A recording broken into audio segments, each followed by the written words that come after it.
The Britain that Julius Caesar first glimpsed across the treacherous waters of the English Channel in 55 BC was a land of extraordinary complexity, far removed from the barbarian wilderness that Roman propaganda would later portray. This island, shrouded in mist and mystery to Mediterranean eyes, harboured a sophisticated tapestry of Celtic societies that had evolved over centuries into distinct tribal confederations, each commanding territories that would later form the backbone of Roman administrative divisions. The Iceni occupied the fertile flatlands of what would become Norfolk and northern Suffolk, their territory stretching from the Wash to the Thames estuary. Archaeological evidence from sites like Snettisham reveals a people of considerable wealth, evidenced by the discovery of over 70 talks of gold and silver, some weighing more than a kilogram. These weren't merely decorative pieces, but symbols of authority and divine connection, crafted with techniques that demonstrated metallurgical skills rivaling those found anywhere in the Celtic world. The Iceni's political structure centred around a monarchy that appears to have maintained relative stability through carefully managed succession practices, with evidence suggesting that women could inherit significant authority, a practice that would later manifest dramatically in the reign of Boudicca. To the north, the Brigantes commanded the largest tribal territory in Britain, encompassing much of what is now Yorkshire, Lancashire, and parts of the Scottish borders. Their name, meaning the elevated ones or hill people, reflected both their geographical dominance and their perceived status among British tribes. The Brigantes operated as a loose confederation of sub-tribes, each maintaining semi-autonomous control over specific regions while acknowledging overall Brigantian authority. Their hill forts, such as the massive complex at Stanwick in North Yorkshire, covered areas exceeding 300 hectares and featured sophisticated defensive earthworks that incorporated multiple phases of construction, suggesting continuous occupation and expansion over several centuries. The Catuvalauni, perhaps the most politically ambitious of the British tribes, controlled territories north of the Thames, including modern Hertfordshire, Bedfordshire, and parts of Buckinghamshire. Under leaders like Cassivelaunus and later Cunobeline, they pursued an aggressive expansionist policy that brought them into conflict with neighbouring tribes, while simultaneously establishing them as the dominant power in southeastern Britain. Their oppidum at Verulamium represented the pinnacle of pre-Roman British urban development, featuring planned streets, specialised craft quarters, and evidence of continental European architectural influences that spoke to their extensive trade connections. The political boundaries between these major tribal groups were neither static nor clearly defined. The Trinovantes, occupying Essex and parts of Suffolk, found themselves increasingly pressured by Catuvalauni expansion, a dynamic that would later provide Caesar with valuable intelligence and potential allies. Similarly, the Atrebates in the south, under King Commius, maintained complex relationships with both continental Gallic tribes and their British neighbours, relationships that shifted between alliance and hostility depending on immediate political circumstances. Iron Age. British society had evolved far beyond simple agricultural communities by the 1st century BC. The hill fort phenomenon, which had begun during the Late Bronze Age, reached its zenith in the centuries immediately preceding Roman invasion. These fortified settlements varied dramatically in size and complexity, from small promontory forts defending a few hectares to massive complexes like Maiden Castle in Dorset, whose elaborate defensive systems covered 19 hectares and housed populations numbering in the thousands. The construction techniques employed in these hill forts demonstrated sophisticated understanding of defensive architecture. Multiple concentric ramparts, carefully positioned entrance passages designed to channel attackers into killing zones, and the strategic placement of storage facilities and water sources within the defensive perimeter all point to military engineering capabilities that had evolved through generations of intertribal warfare. At Danebury in Hampshire, archaeological excavation has revealed evidence of systematic urban planning, with designated areas for metalworking, pottery production, and grain storage, suggesting that these sites functioned as true proto-urban centres rather than mere refuges. Agricultural practices had become increasingly sophisticated, with evidence of field systems, crop rotation, and selective breeding of livestock. The famous Battersea shield and other decorated metalwork demonstrate that British craftsmen had mastered not only functional ironworking, but also developed distinctive artistic styles that combined continental Latène influences with indigenous British motifs. Coinage, introduced through contact with Gallic tribes, had begun circulating among the southeastern tribes by the 2nd century BC, with rulers like Cunobeline minting coins that proclaimed their authority and advertised their connections to the wider Celtic world. The Druidic system represented perhaps the most sophisticated aspect of pre-Roman British society. These priests, judges, and teachers maintained an oral tradition that preserved legal codes, historical narratives, and religious practices across tribal boundaries. Druids underwent training periods lasting up to 20 years, memorizing vast quantities of verse that encoded everything from agricultural calendars to genealogical records. Their influence extended beyond purely religious matters. They served as arbitrators in disputes between tribes, maintained the calendar that governed both agricultural and religious activities, and controlled access to the sacred groves where the most important rituals took place. The Druids' power derived partly from their monopoly on literacy. Though they possessed knowledge of writing, they deliberately maintained oral traditions to preserve their exclusive control over knowledge transmission. Their sacred sites, such as the complex at Anglesey, that would later be destroyed by Suetonius Paulinus, served as centres of learning that attracted students from across the Celtic world. The Roman historian Pliny's accounts of Druidic practices, while filtered through Roman prejudices, nevertheless reveal the extent to which these religious specialists had developed systematic approaches to medicine, astronomy, and natural philosophy. Britain's isolation from the continent was far from complete by the 1st century BC. Archaeological evidence reveals extensive trade networks that connected British tribes to markets stretching from the Baltic to the Mediterranean. Cornish tin had been reaching continental markets for centuries, while British hunting dogs, slaves, and grain flowed southward in exchange for wine, luxury goods, and manufactured items. The discovery of Roman amphorae at sites like Hengistbury Head demonstrates that direct trade with Roman merchants was well established decades before Caesar's invasions. These commercial relationships inevitably led to diplomatic contacts. Tribal leaders maintained embassies with their continental counterparts, and intermarriage between ruling families created networks of obligation and alliance that transcended the English Channel. The Atrebates, for instance, maintained close connections with their continental namesakes in northern Gaul, relationships that would prove crucial during the later stages of Caesar's Gallic campaigns. Similarly, the Belgae tribes of southern Britain maintained cultural and political ties with their continental relatives, ties that brought them into the orbit of Roman diplomatic activity well before direct military contact occurred. Roman merchants and diplomats had been gathering intelligence about British tribes for decades before Caesar's expeditions. They understood the political divisions between tribal groups, the locations of major settlements, and the personalities of key leaders.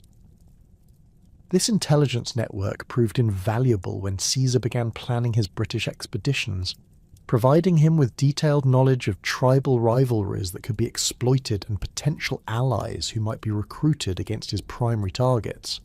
The political landscape of Britain in the mid-1st century BC was characterised by shifting alliances and endemic warfare between tribal confederations. Cassivellaunus had emerged as the dominant war leader among the tribes north of the Thames, but his authority rested on military success rather than traditional legitimacy. His aggressive expansion had created a coalition of enemies, including the Trinovantes, who had been displaced from their traditional territories and various smaller tribes who feared absorption into a Cativaleone-dominated confederation. The rise of individual war leaders like Cassivelaunus represented a significant shift in British political organisation. Traditional tribal kingship, based on hereditary authority and religious sanction, was giving way to a more militarised form of leadership that emphasised personal charisma and battlefield success. This transformation created opportunities for ambitious individuals to accumulate power across traditional tribal boundaries while simultaneously generating instability as established hierarchies came under challenge.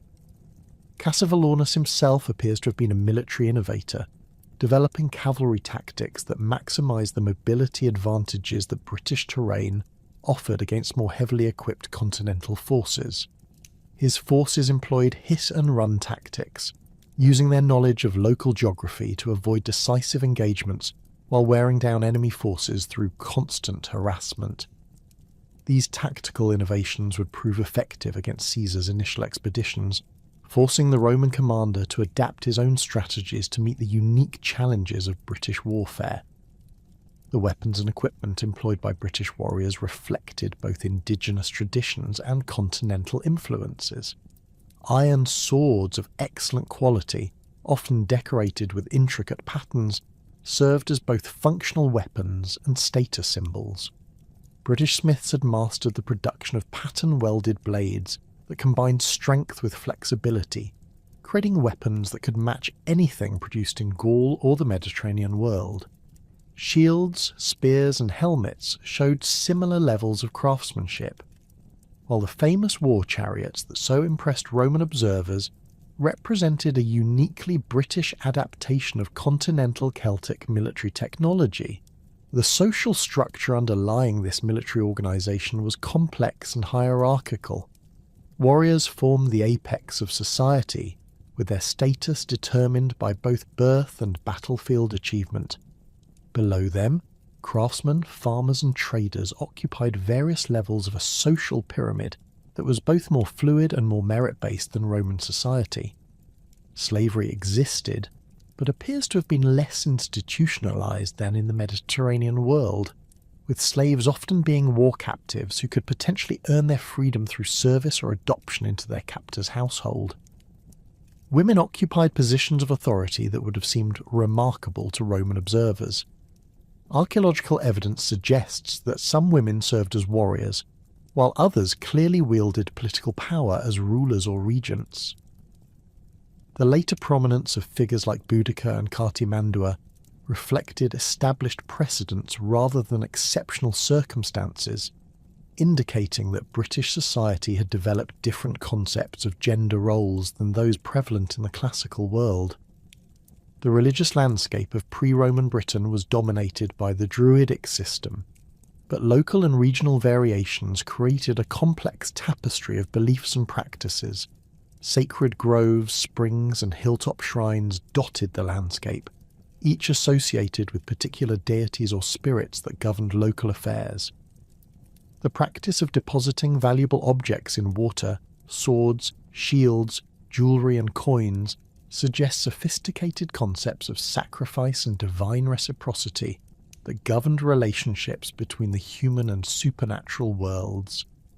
Human sacrifice, which would later provide Roman propagandists with powerful ammunition against British barbarism, appears to have been practiced but was likely reserved for extraordinary circumstances or major religious festivals.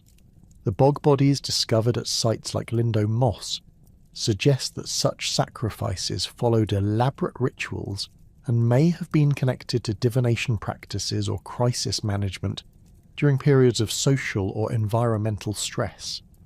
The material culture of Iron Age Britain demonstrated sophisticated artistic traditions that had evolved over centuries of cultural exchange and indigenous development. The distinctive British style of metalwork, characterised by flowing curves and intricate interlacing patterns, represented a mature artistic tradition that had absorbed continental influences while maintaining its own aesthetic identity. Pottery, textiles and woodworking all showed similar levels of sophistication, creating a material environment that was both functional and aesthetically pleasing. Settlement patterns varied considerably across different regions and tribal territories. In the southeast, nucleated settlements and emerging oppida reflected continental influences and increasing social stratification. In the north and west, dispersed farmsteads and small villages remained the norm, though these too showed evidence of increasing prosperity and technological sophistication.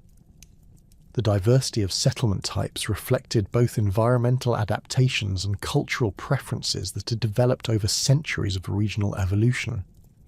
The agricultural foundation of British society had evolved considerably by the 1st century BC. Field systems, evident in aerial photography and archaeological survey, demonstrate systematic land management that maximise productivity while maintaining soil fertility. The introduction of new crops, including various grains and legumes, had diversified the agricultural base and reduced vulnerability to harvest failures. Livestock breeding had produced specialised breeds adapted to local conditions, while innovations in tool design had increased agricultural efficiency. Trade networks connected even remote British communities to wider exchange systems that stretched across northern Europe. Goods moved along established routes that followed river valleys and ancient trackways, creating economic relationships that transcended tribal boundaries. These networks not only facilitated the exchange of material goods, but also served as conduits for ideas, technologies, and cultural practices that gradually transformed British society. The cumulative effect of these developments was to create a British society that was far more complex and sophisticated than Roman stereotypes would suggest. The tribes that Caesar would encounter were not primitive barbarians, but organised societies with their own traditions of law, religion, and governance. Their military capabilities, political institutions, and cultural achievements represented centuries of indigenous development that had been enriched but not dominated by continental contacts. This was the Britain that stood on the threshold of Roman invasion, confident, divided, and utterly unprepared for the systematic conquest that would transform it forever. Caesar's decision to invade Britain emerged from a complex web of political ambition, military pragmatism, and personal curiosity that characterised his entire Gallic campaign. By 55 BC, his conquest of Gaul had reached a critical juncture where continued success required not merely the subjugation of existing enemies, but the demonstration of Roman power beyond the known world. Britain represented the ultimate prize for a commander whose political survival depended on maintaining his reputation as Rome's most daring and successful general. The island's mysterious nature, its rumoured wealth in precious metals and pearls, and its role as a sanctuary for Gallic refugees, provided Caesar with multiple justifications for an expedition that was as much about Roman domestic politics as British conquest. The intelligence Caesar had gathered through merchants, diplomats, and Gallic informants painted a picture of a wealthy but politically fragmented island whose tribal divisions could be exploited through the same combination of military pressure and diplomatic manipulation that had proven so effective in Gaul. Commius, king of the Atrebates, had already established himself as a valuable intermediary between Roman and British interests, providing Caesar with detailed information about tribal territories, seasonal patterns, and the locations of major settlements. More crucially, Commius had identified potential allies among tribes that had suffered under Cassivellaunus's expanding influence, particularly the Trinovantes, whose displacement from their traditional territories had created a reservoir of resentment that Roman diplomacy could tap. The practical challenges of mounting an amphibious assault across the English Channel required logistical innovations that tested even Caesar's considerable organisational abilities. Roman military doctrine had evolved primarily for continental campaigns, where supply lines could be maintained over land and naval operations remained subsidiary to land-based strategy. An invasion of Britain demanded the construction of specialised transport vessels capable of carrying not only legionaries, but also cavalry, siege equipment, and the massive quantities of supplies necessary to sustain an army operating beyond the reach of established Roman logistics networks. Caesar's shipbuilders, working under intense time pressure during the summer of 55 BC, produced a fleet that represented a compromise between ideal specifications and practical constraints. The transport vessels were broader and shallower than traditional Roman warships, designed to navigate tidal waters and beach themselves on unknown shores. These modifications, while necessary for the specific challenges of British invasion, created vessels that were less seaworthy in rough weather and more vulnerable to the unpredictable tidal patterns that characterised channel waters. The cavalry transports posed particular problems, requiring specialised loading ramps and internal modifications to accommodate horses that had never experienced sea travel. The initial crossing on August 26, 55 BC, immediately revealed the inadequacy of Roman intelligence regarding British coastal conditions. Caesar's fleet, comprising approximately 80 transports carrying 2 legions, the 7th and 10th, encountered a shoreline that bore little resemblance to the gently shelving beaches his scouts had described. The White Cliffs of Dover presented an impossible landing site, with British warriors positioned on the heights above, their weapons glinting in the afternoon sun as they prepared to rain projectiles down on any Roman foolish enough to attempt a landing. The sight of these defenders, their bodies painted with woad and their hair stiffened with lime, created an impression of barbarian ferocity that even veteran legionaries found unsettling. Caesar's decision to move the fleet northward along the coast demonstrated both tactical flexibility and the dangerous unpredictability of amphibious operations. The 7 miles to the eventual landing site near Deal consumed precious hours while British scouts tracked the Roman movement, alerting tribal forces throughout the region to the invasion's progress. This delay allowed Cassivellaunus to coordinate a defensive response that transformed what Caesar had envisioned as a surprise assault into a contested landing against prepared opposition. The beach landing itself became one of the most dramatic episodes in Caesar's military career, though his own account in the Commentaria deliberately understated the genuine peril his forces faced. The transport vessels, unable to approach close to shore due to their deep draught, left the legionaries facing a wade of several hundred yards through surf, while British chariots, cavalry and infantry harassed them from the beach. The famous incident of the 10th Legion's standard-bearer leaping into the waves while shouting encouragement to his comrades represented not heroic inspiration, but desperate necessity, as the assault threatened to stall in the surf with catastrophic consequences for Roman prestige.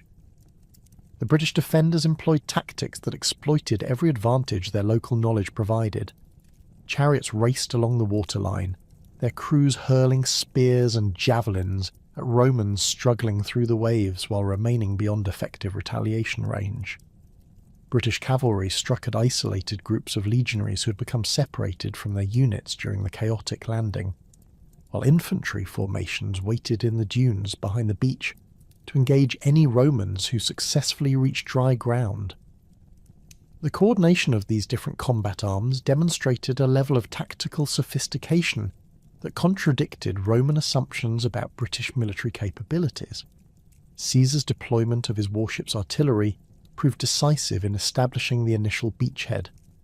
The ballistas and catapults mounted on these vessels could reach targets on the beach and in the immediate hinterland, forcing British formations to withdraw beyond effective range while providing covering fire for the struggling legionaries. The psychological impact of these unfamiliar weapons, whose projectiles could penetrate British shields and armour at ranges where retaliation was impossible, created gaps in the defensive line that Roman organisation and discipline could exploit. The establishment of a fortified camp on British soil marked the first permanent Roman presence in the island, though the position remained precarious throughout the expedition's duration. The camp's construction followed standard Roman military engineering practices, but the unfamiliar terrain and the constant threat of British attack complicated every aspect of the work. The legionaries had to adapt their techniques to deal with different soil conditions, unknown water sources, and construction materials that differed significantly from those available in Gaul.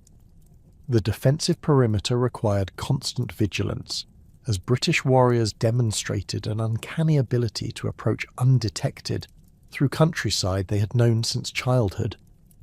British tactical responses to Roman presence revealed military traditions that had evolved independently of continental influences while remaining remarkably effective against conventional Roman methods.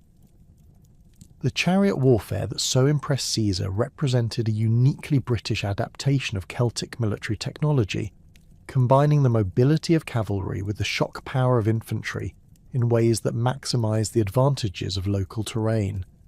British charioteers would drive their vehicles at high speed toward Roman formations, dismount their warriors at optimal striking distance, then withdraw to safety while the infantry engaged, ready to retrieve their passengers if retreat became necessary. The speed and agility of British horses, bred for generations in the island's particular conditions, gave these chariots capabilities that continental equivalents could not match. British drivers had mastered techniques for navigating rough terrain at speeds that seemed impossible to Roman observers, while their warriors had developed the balance and coordination necessary to fight effectively from moving platforms. The psychological impact of these attacks, with their thundering approach and wild battle cries, created disruption in Roman ranks that went beyond their actual tactical effectiveness. Caesar's attempts to establish diplomatic contact with British tribal leaders during the first expedition met with limited success, hampered by mutual suspicion and the obvious military nature of the Roman presence. The envoys sent by various tribes came to the Roman camp under flags of truce, but their negotiations revealed the complex political calculations that governed British responses to Roman invasion. Some tribal representatives expressed willingness to submit to Roman authority, but their offers were clearly tactical maneuvers designed to protect their territories, while their neighbours bore the brunt of Roman military pressure. The tribute arrangements that emerged from these negotiations established patterns that would persist throughout the Roman occupation of Britain. Caesar demanded hostages from submitting tribes, a practice that served multiple purposes beyond simple security. These hostages, typically drawn from tribal nobility, provided intelligence about British political structures while serving as leverage in future negotiations. Their presence in the Roman camp also demonstrated to other tribes the reality of Roman power and the consequences of continued resistance.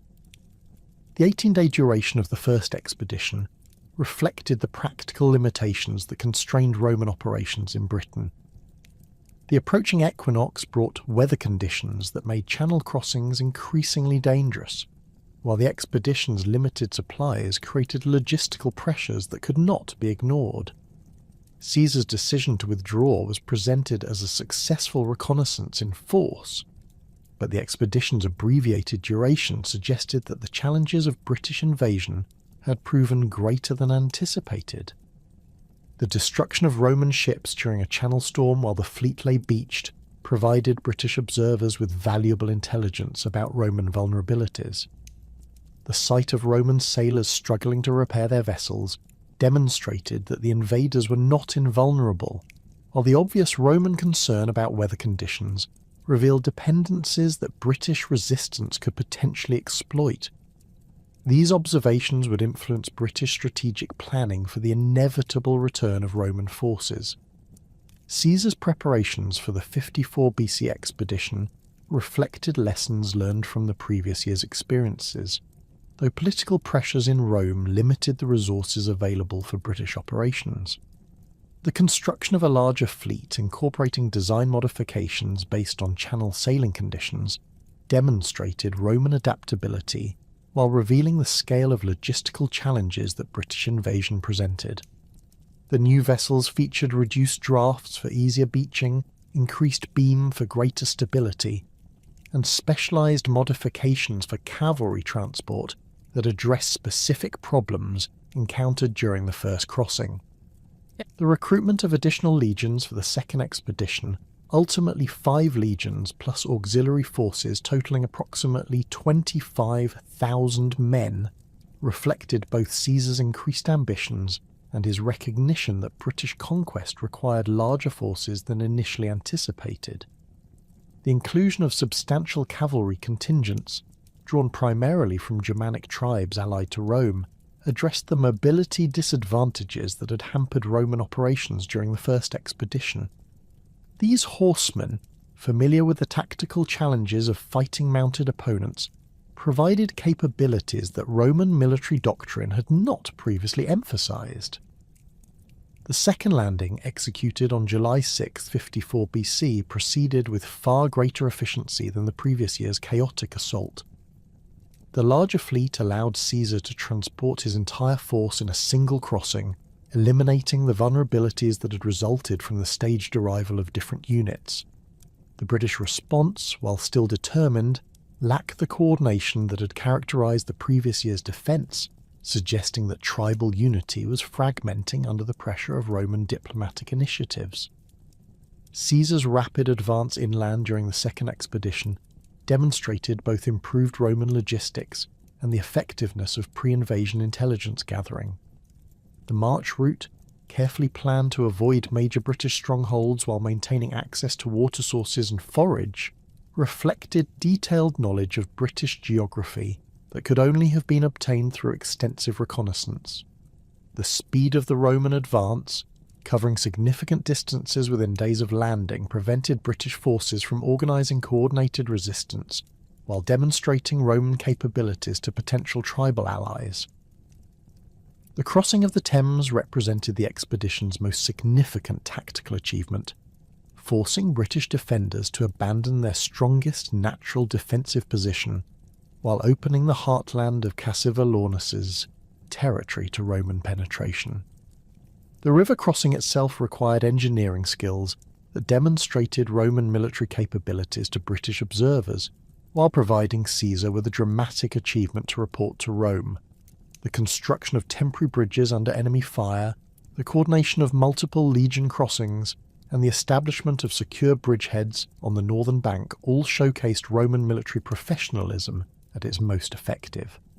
Cassivelaunus's response to the Thames crossing revealed both his tactical acumen and the limitations of British military organisation.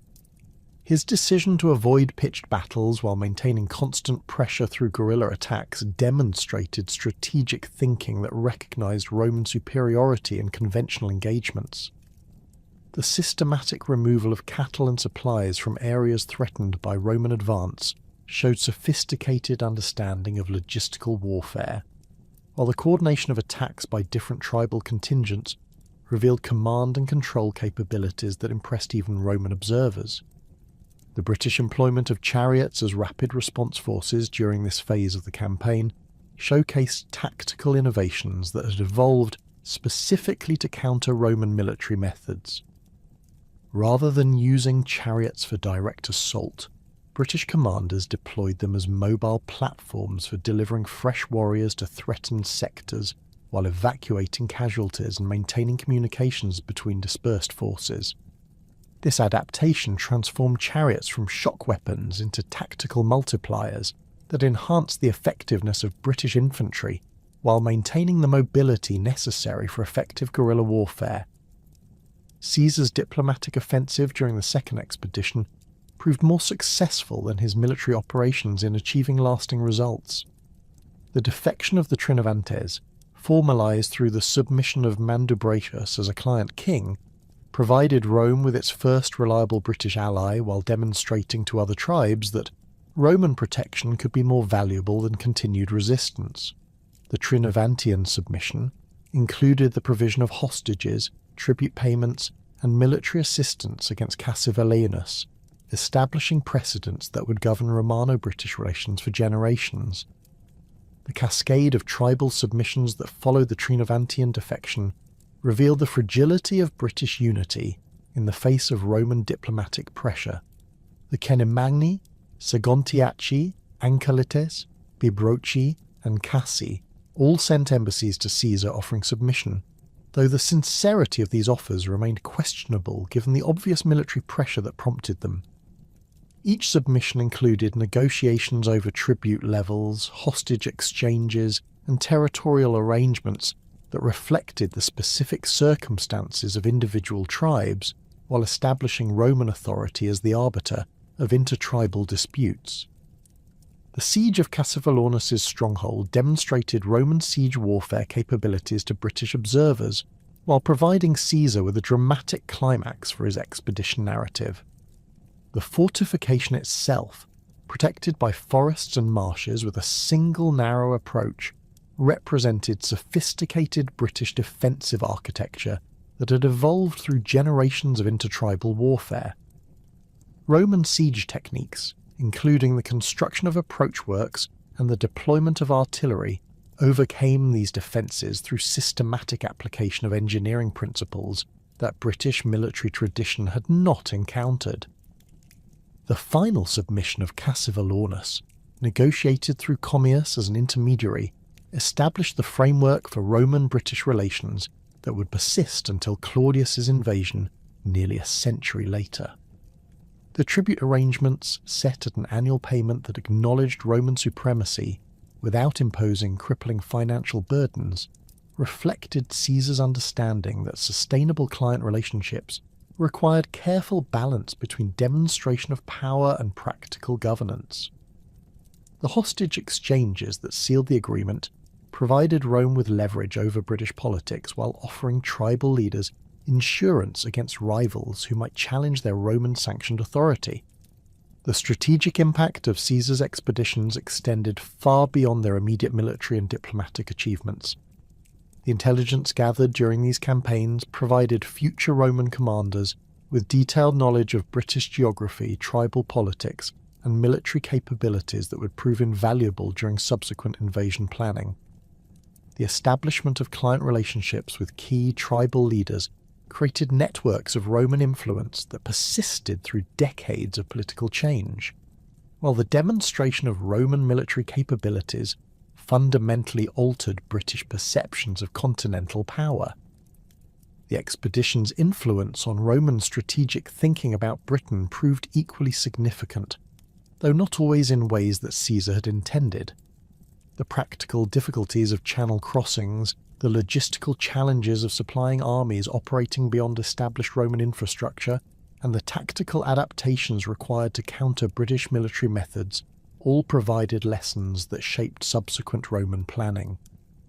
The recognition that British conquest would require sustained commitment of substantial resources influenced Roman strategic priorities for generations, contributing to the delay between Caesar's expeditions and Claudius's eventual conquest.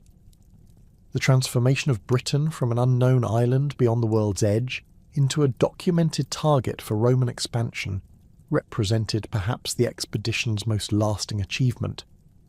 Caesar's detailed accounts, supplemented by the reports of merchants, diplomats, and military observers, created a body of knowledge about British conditions that made systematic conquest feasible.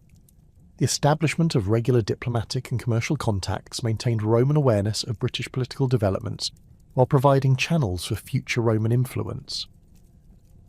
The nearly century-long hiatus between Caesar's expeditions and Claudius's decisive invasion of Britain in 43 AD reflected not Roman disinterest, but rather the empire's preoccupation with more pressing strategic concerns. The civil wars that consumed the late Republic, followed by Augustus's consolidation of imperial power and the subsequent focus on Rhine and Danube frontiers, relegated Britain to the status of a distant client relationship that required minimal Roman resources while providing acceptable returns through tribute and trade agreements. However, by the reign of Claudius, a convergence of political necessity, economic opportunity, and strategic calculation made British conquest not merely attractive but essential for the survival of an emperor whose legitimacy remained questionable in the eyes of Rome's military and senatorial classes.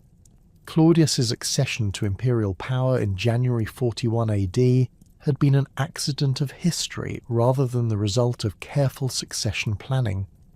The assassination of Caligula by Praetorian conspirators had left the Julio-Claudian dynasty without an obvious heir, and Claudius's elevation by the Praetorian Guard represented a desperate attempt to maintain dynastic continuity rather than a deliberate choice of the most qualified candidate.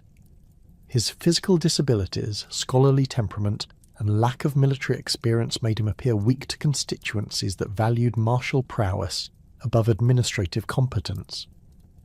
The new emperor understood that his survival depended on demonstrating capabilities that his critics claimed he lacked, and military conquest offered the most direct path to establishing the credibility that political manoeuvring alone could not provide. The British political landscape of the early 1st century AD presented Rome with both opportunities and challenges that differed significantly from the conditions Caesar had encountered. Cunoblin's long reign over the Catuvellauni had created a degree of political centralisation in southeastern Britain that simplified Roman strategic planning while simultaneously concentrating opposition under experienced leadership. His sons, Graticus and Togodumnus, had inherited not only their father's territories but also his anti-Roman policies and his understanding of continental political developments. The expulsion of Verica, the pro-Roman king of the Atrebates, provided Claudius with a diplomatic pretext for intervention while demonstrating that British politics had evolved beyond the simple tribal rivalries that Caesar had exploited. The intelligence available to Roman planners in 43 AD far exceeded anything Caesar had possessed, reflecting decades of commercial contact, diplomatic correspondence, and systematic information gathering. Roman merchants operating from Gallic ports had established regular trading relationships with British tribes, providing detailed knowledge of seasonal patterns, tribal boundaries, and economic resources. The presence of Roman political refugees in British courts, including members of various tribal royal families who had fled intertribal conflicts, created networks of informants whose reliability had been tested through years of correspondence. Most significantly, the establishment of permanent Roman naval bases along the Gallic coast had enabled systematic reconnaissance of British coastal defences and landing sites. Aulus Plautius, selected by Claudius to command the invasion force, brought credentials that reflected both military competence and political reliability. His service as governor of Pannonia had demonstrated his ability to manage complex provincial administration while maintaining military readiness along contested frontiers. His family connections to the imperial household provided Claudius with confidence in his loyalty, while his reputation among the legions ensured that his appointment would not generate the kind of military resistance that had plagued previous imperial commanders. The selection of Plautius represented Claudius's understanding that British conquest required not merely tactical skill, but also the administrative capabilities necessary to transform military victory into sustainable provincial governance.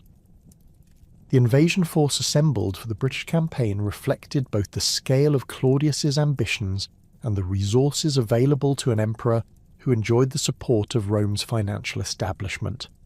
4 legions formed the expedition's core: Legio II Augusta, commanded by the future Emperor Vespasian; Legio IX Hispana, veterans of Germanic campaigns; Legio IV Gemina, experienced in Pannonian warfare; and Legio III Valeria Victrix, drawn from Rhine garrisons. These formations totaled approximately 20,000 legionaries, supported by an equal number of auxiliary troops drawn from across the empire. Germanic cavalry, Balearic slingers, Gallic infantry and Thracian light troops provided specialized capabilities that Roman military doctrine had learned to integrate effectively with legionary formations. The logistical preparations for the invasion demonstrated Roman organizational capabilities at their most sophisticated. The construction of specialized transport vessels incorporated lessons learned from Caesar's expeditions while addressing the specific requirements of a conquest force intended for permanent occupation rather than temporary raiding. The new ships featured reinforced hulls capable of withstanding repeated beaching operations, expanded cargo capacity for siege equipment and construction materials, and improved stability for cavalry transport. The assembly of supplies for the expedition required coordination between multiple provinces, with grain from Egypt, weapons from Spanish armories, and siege equipment from Italian workshops converging on Gallic ports during the winter of 42-43 AD. The selection of Richborough as the primary landing site reflected careful analysis of British coastal conditions, combined with strategic considerations that prioritised rapid advance inland over tactical surprise. The broad shelving beaches of the Kentish coast provided ideal conditions for mass landings while offering access to river systems that could support subsequent supply operations.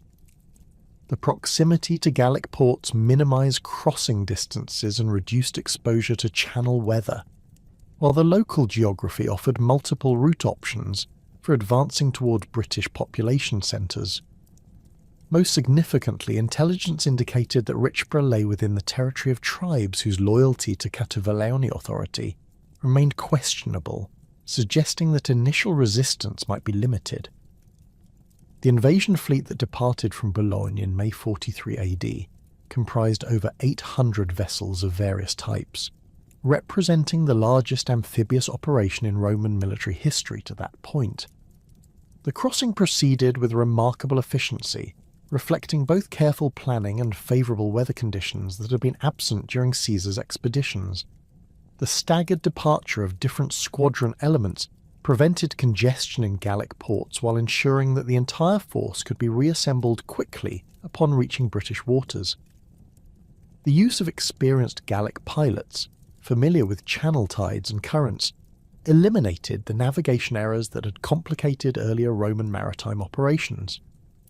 The British response to news of the Roman invasion revealed both the strengths and weaknesses of the political system that Cunobelin's successors had inherited.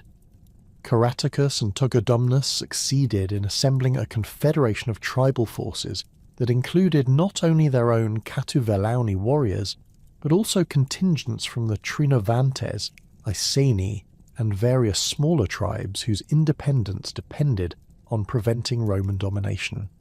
However, the speed of Roman preparations had prevented effective coordination of defensive measures, while the political divisions that persisted despite apparent unity created vulnerabilities that Roman intelligence had identified and planned to exploit. The landing at Richborough on May 8, 43 AD, proceeded with none of the drama that had characterised Caesar's beach assaults. Roman intelligence had accurately identified the absence of significant British forces in the immediate area, allowing the invasion fleet to disembark its troops and equipment without serious opposition. The establishment of a fortified beachhead followed standard Roman military procedures, but the scale and permanence of the installations made clear that this expedition intended to remain. The construction of supply depots, equipment parks, and administrative facilities demonstrated Roman commitment to sustained operations that went far beyond the temporary raids that British leaders had experienced previously. Plautius's initial advance inland demonstrated tactical innovations that reflected Roman adaptation to British conditions, while maintaining the systematic approach that characterised imperial military doctrine. The four legions advanced along parallel routes that maintained mutual support while covering maximum territory, with auxiliary forces screening the flanks and maintaining communications between the main columns. This deployment prevented British forces from concentrating against any single Roman formation, while ensuring that resistance in one sector could be rapidly reinforced from adjacent areas. The speed of the Roman advance, covering nearly 20 miles in the first 3 days, prevented British forces from organising coordinated resistance while demonstrating Roman capabilities to potential tribal allies. The first significant engagement occurred at the River Medway, where Caraticus had positioned his forces to contest the Roman advance toward the Thames Valley. The British defensive position exploited natural obstacles that channeled Roman formations into predetermined killing zones, while providing British chariots and cavalry with mobility advantages that rough terrain typically denied them. The fortifications constructed along the river's southern bank incorporated both traditional British earthworks and innovations that reflected continental influences, suggesting that British military engineering had continued evolving during the decades since Caesar's expeditions. The two-day battle that ensued demonstrated both Roman tactical superiority and British tactical adaptation in ways that influenced military thinking on both sides. British forces employed coordinated attacks by different tribal contingents, with Catuvalauni warriors holding the centre, while Trinovantian and Iceni forces attempted to outflank Roman positions. The use of chariots as mobile command platforms allowed British leaders to coordinate these complex manoeuvres while maintaining communications across extended battle lines. British archery, employing longbows whose range exceeded that of Roman javelins, created casualty rates that forced Roman formations to adapt their standard assault techniques. Roman victory at the Medway resulted from tactical innovations that demonstrated the flexibility of imperial military doctrine when confronted with unfamiliar challenges. The deployment of Batavian auxiliaries experienced in river warfare from their service along Rhine frontiers enabled Roman forces to cross the Medway at unexpected points while British attention focused on the main crossing sites. These Germanic warriors, comfortable fighting in water and capable of swimming in full equipment, established footholds on the northern bank that British forces could not eliminate. The subsequent deployment of legionary formations across these secured crossing points created multiple threats that British defensive arrangements could not contain simultaneously. The death of Togodumnus during the Medway fighting eliminated one of the two primary British war leaders, while demonstrating to tribal contingents that Roman military superiority was not merely propaganda. The circumstances of his death, killed while leading a cavalry charge against Roman positions that had been weakened by British archery, showed both British tactical competence and the limitations of individual heroism against systematic Roman military organisation.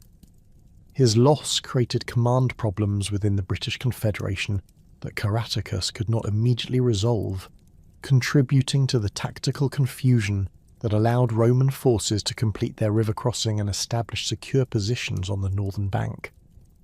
The Roman advance toward the Thames following the Medway victory demonstrated Plautius's understanding that speed was essential to prevent British forces from regrouping while maintaining the psychological momentum that military success had created. The march covered the 50 miles between the two rivers in less than a week, with Roman forces moving along multiple routes that prevented British harassing attacks from achieving decisive results.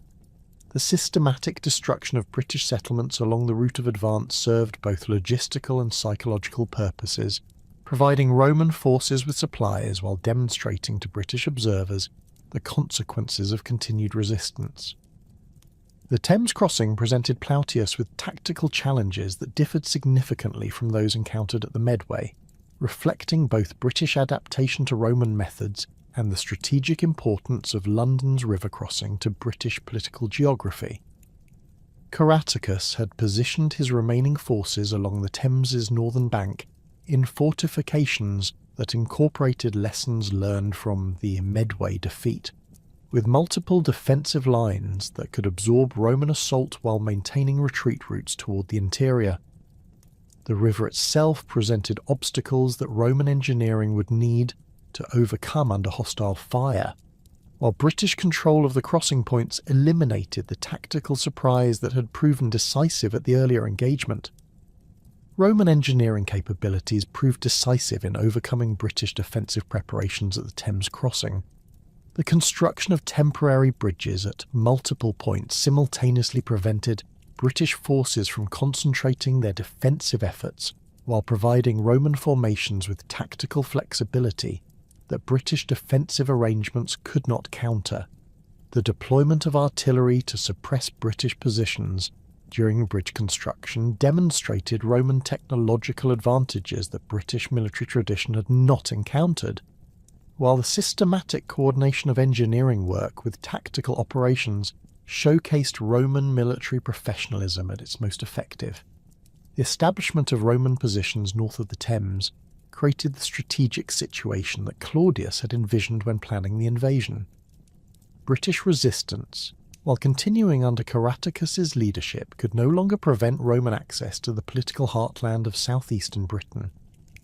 The tribal confederation that had initially opposed the invasion began fragmenting as individual tribes calculated that accommodation with Roman power offered better prospects than continued resistance. The submission of the Dobuni, whose territory controlled access routes to the west, provided Roman forces with their first significant British allies, while demonstrating to other tribes that Roman client status could be more attractive than independence. Plautius's decision to halt the advance and request Claudius's presence for the final phase of the conquest reflected both military prudence and political calculation. The pause allowed Roman forces to consolidate their positions while providing time for additional tribal submissions that would reduce the casualties required for complete conquest. More importantly, it ensured that Claudius would receive personal credit for the campaign's climactic achievements, addressing the political necessities that had motivated the invasion, while maintaining the military momentum that Roman success had created. The emperor's arrival in Britain during late summer 43 AD represented a carefully orchestrated demonstration of imperial power that served multiple audiences simultaneously.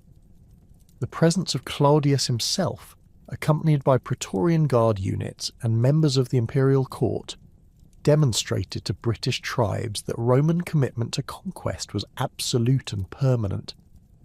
For Roman audiences, the emperor's personal participation in military operations addressed criticisms of his martial capabilities while providing dramatic material for the propaganda that would justify the invasion's enormous costs.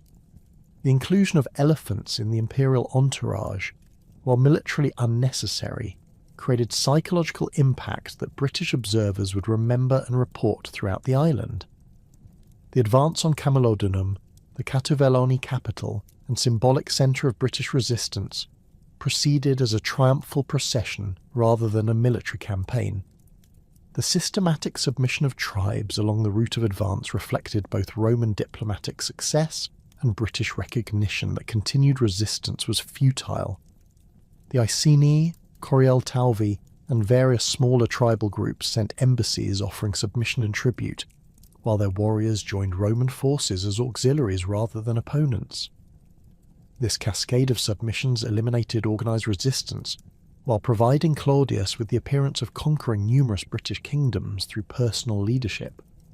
The surrender of Camulodunum without siege demonstrated the collapse of British resistance, while providing Claudius with the symbolic victory that Roman audiences expected. The formal submission ceremonies, conducted with elaborate ritual that combined Roman imperial protocol with British tribal traditions, established precedents for Romano-British political relationships that would govern provincial administration for centuries. The installation of client kings, the establishment of tribute arrangements, and the designation of territories for direct Roman administration all reflected systematic planning that transformed military conquest into governmental structure. The establishment of Camulodunum as the capital of the new province of Britannia represented both practical necessity and symbolic statement. The site's existing infrastructure, including roads, water systems, and administrative buildings, provided the foundation for Roman governmental operations, while its political significance to British tribes made Roman control of the location a powerful demonstration of imperial authority. The construction of a temple dedicated to Claudius at the heart of the former British capital created a permanent monument to Roman conquest, while establishing the religious foundations that would integrate British territories into imperial administrative systems. The client-king arrangements that emerged from the conquest demonstrated Roman understanding that sustainable provincial control required collaboration with existing British political structures rather than their complete replacement. Cogidubnus of the Regnenses received expanded territories and enhanced status in exchange for his early submission and continued loyalty, while Prasutagus of the Iceni maintained internal autonomy within his tribal boundaries in return for tribute payments and military cooperation. These arrangements provided Roman administration with local knowledge and legitimacy, while offering British leaders opportunities to maintain authority within the new imperial framework. The expansion of Roman control beyond the initial conquest zones required a fundamental transformation in imperial military strategy, moving from the rapid territorial seizure that had characterized Plautius's campaign to the methodical pacification that would define the next 2 decades of British occupation. The appointment of Publius Ostorius Scapula as governor in 47 AD marked this strategic shift, bringing to Britain a commander whose experience in Dalmatian campaigns had demonstrated his capacity for the patient, grinding warfare necessary to subdue resistant populations in difficult terrain. Scapula's mandate extended far beyond simple military occupation. He was tasked with creating the administrative and economic foundations that would transform conquered territories into productive imperial provinces, while simultaneously extending Roman authority into regions that had thus far remained beyond direct control. The Silures of southeastern Wales represented the most formidable challenge to Roman expansion, their territory encompassing the mountainous regions between the Severn Estuary and the Irish Sea that provided natural fortifications unmatched anywhere else in Britain. These warriors had absorbed refugees from conquered territories throughout the conquest period, swelling their numbers while gaining valuable intelligence about Roman military methods from survivors of earlier campaigns. Under the leadership of Caratacus, who had fled westward following the fall of Camulodunum, the Silures had evolved from a traditional tribal confederation into something approaching a professional resistance movement, employing guerrilla tactics that exploited every advantage their mountainous homeland provided. Scapula's initial campaigns against the Silures revealed the limitations of conventional Roman military doctrine, when applied to terrain that negated the tactical advantages of legionary formations. The narrow valleys and steep hillsides of Welsh mountains channeled Roman columns into predictable routes where Silurian ambushes could inflict maximum casualties, while maintaining escape routes that pursuing Romans could not effectively block. The dense forest that covered much of the region provided concealment for British forces while limiting the effectiveness of Roman artillery and cavalry, creating tactical conditions that favoured defenders who possessed intimate knowledge of local geography over invaders dependent on systematic military procedures. The Roman response to these challenges demonstrated the adaptability that had made imperial armies successful across diverse geographical and cultural environments. Scapula modified standard legionary tactics to emphasize smaller unit operations that could navigate difficult terrain while maintaining the discipline and coordination that gave Roman forces their tactical superiority.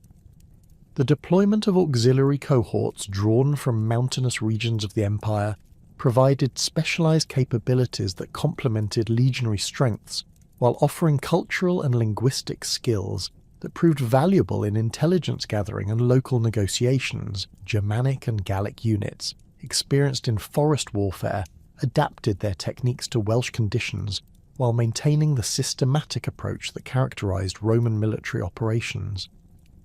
The construction of Roman roads through Welsh territory represented both a logistical necessity and a strategic weapon that gradually shifted tactical advantages toward imperial forces. These engineering projects, executed under constant harassment from Silurian raiders, required massive labour inputs and sophisticated defensive arrangements that stretched Roman resources while demonstrating imperial commitment to permanent occupation.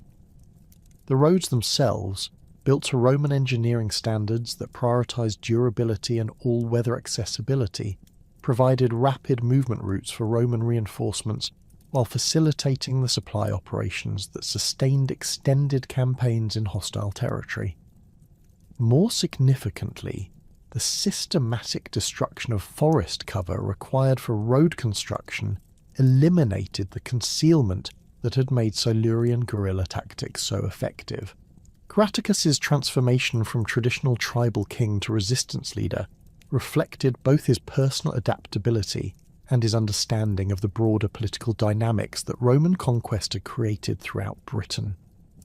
His success in uniting not only the Silures, but also elements of the Ordovizes and other Welsh tribes demonstrated political skills that went beyond the personal charisma typically associated with Celtic leadership.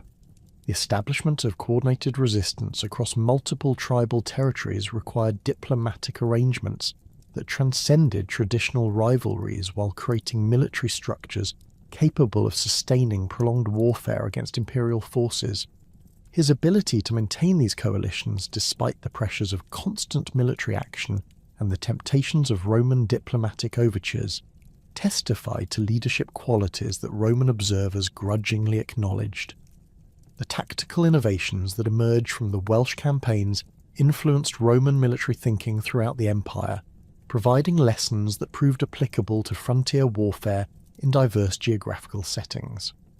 The integration of auxiliary forces with legionary formations, initially developed as an expedient for Welsh conditions, became standard practice that enhanced Roman tactical flexibility while reducing the casualty rates that had threatened to make British conquest economically unsustainable. The emphasis on engineering operations as military weapons, demonstrated through road construction and fort building in hostile territory, established precedents that shaped Roman frontier policy for generations. Most significantly, the recognition that successful pacification required economic as well as military pressure led to systematic efforts to disrupt British agricultural and commercial activities that sustained resistance movements. The siege of Caratacus's stronghold in 51 AD represented the culmination of Scapula's systematic campaign to eliminate organised British resistance in Wales. The fortification itself, positioned on a hilltop that commanded approaches from multiple directions, incorporated both traditional British defensive techniques and innovations that reflected years of observation of Roman siege methods. Multiple defensive lines, constructed with interlocking fields of fire that maximised the effectiveness of British archery, created obstacles that required systematic reduction through Roman engineering rather than simple assault. The presence of non-combatant populations within the defensive perimeter, including women and children from multiple tribal groups, demonstrated the extent to which the stronghold had become a symbol of British resistance, rather than merely a military position. Roman siege techniques, refined through generations of Mediterranean warfare, required significant adaptation to overcome defences that had been specifically designed to counter imperial military methods. The construction of circumvallation works around the British position, while following established Roman engineering principles, demanded modifications that addressed the unique topographical challenges of Welsh terrain. The deployment of artillery against fortifications that incorporated natural rock formations rather than constructed walls required tactical innovations that pushed Roman siege warfare beyond its traditional parameters.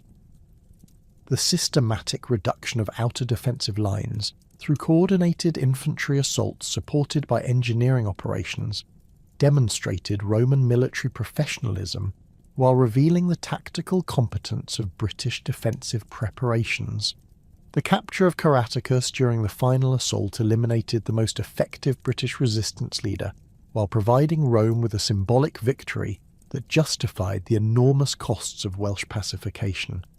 His betrayal by Cartimandua, Queen of the Brigantes, reflected the complex political calculations that governed British tribal relationships under Roman pressure, demonstrating how imperial diplomatic strategies could exploit existing rivalries to achieve the military objectives that direct force alone might not accomplish.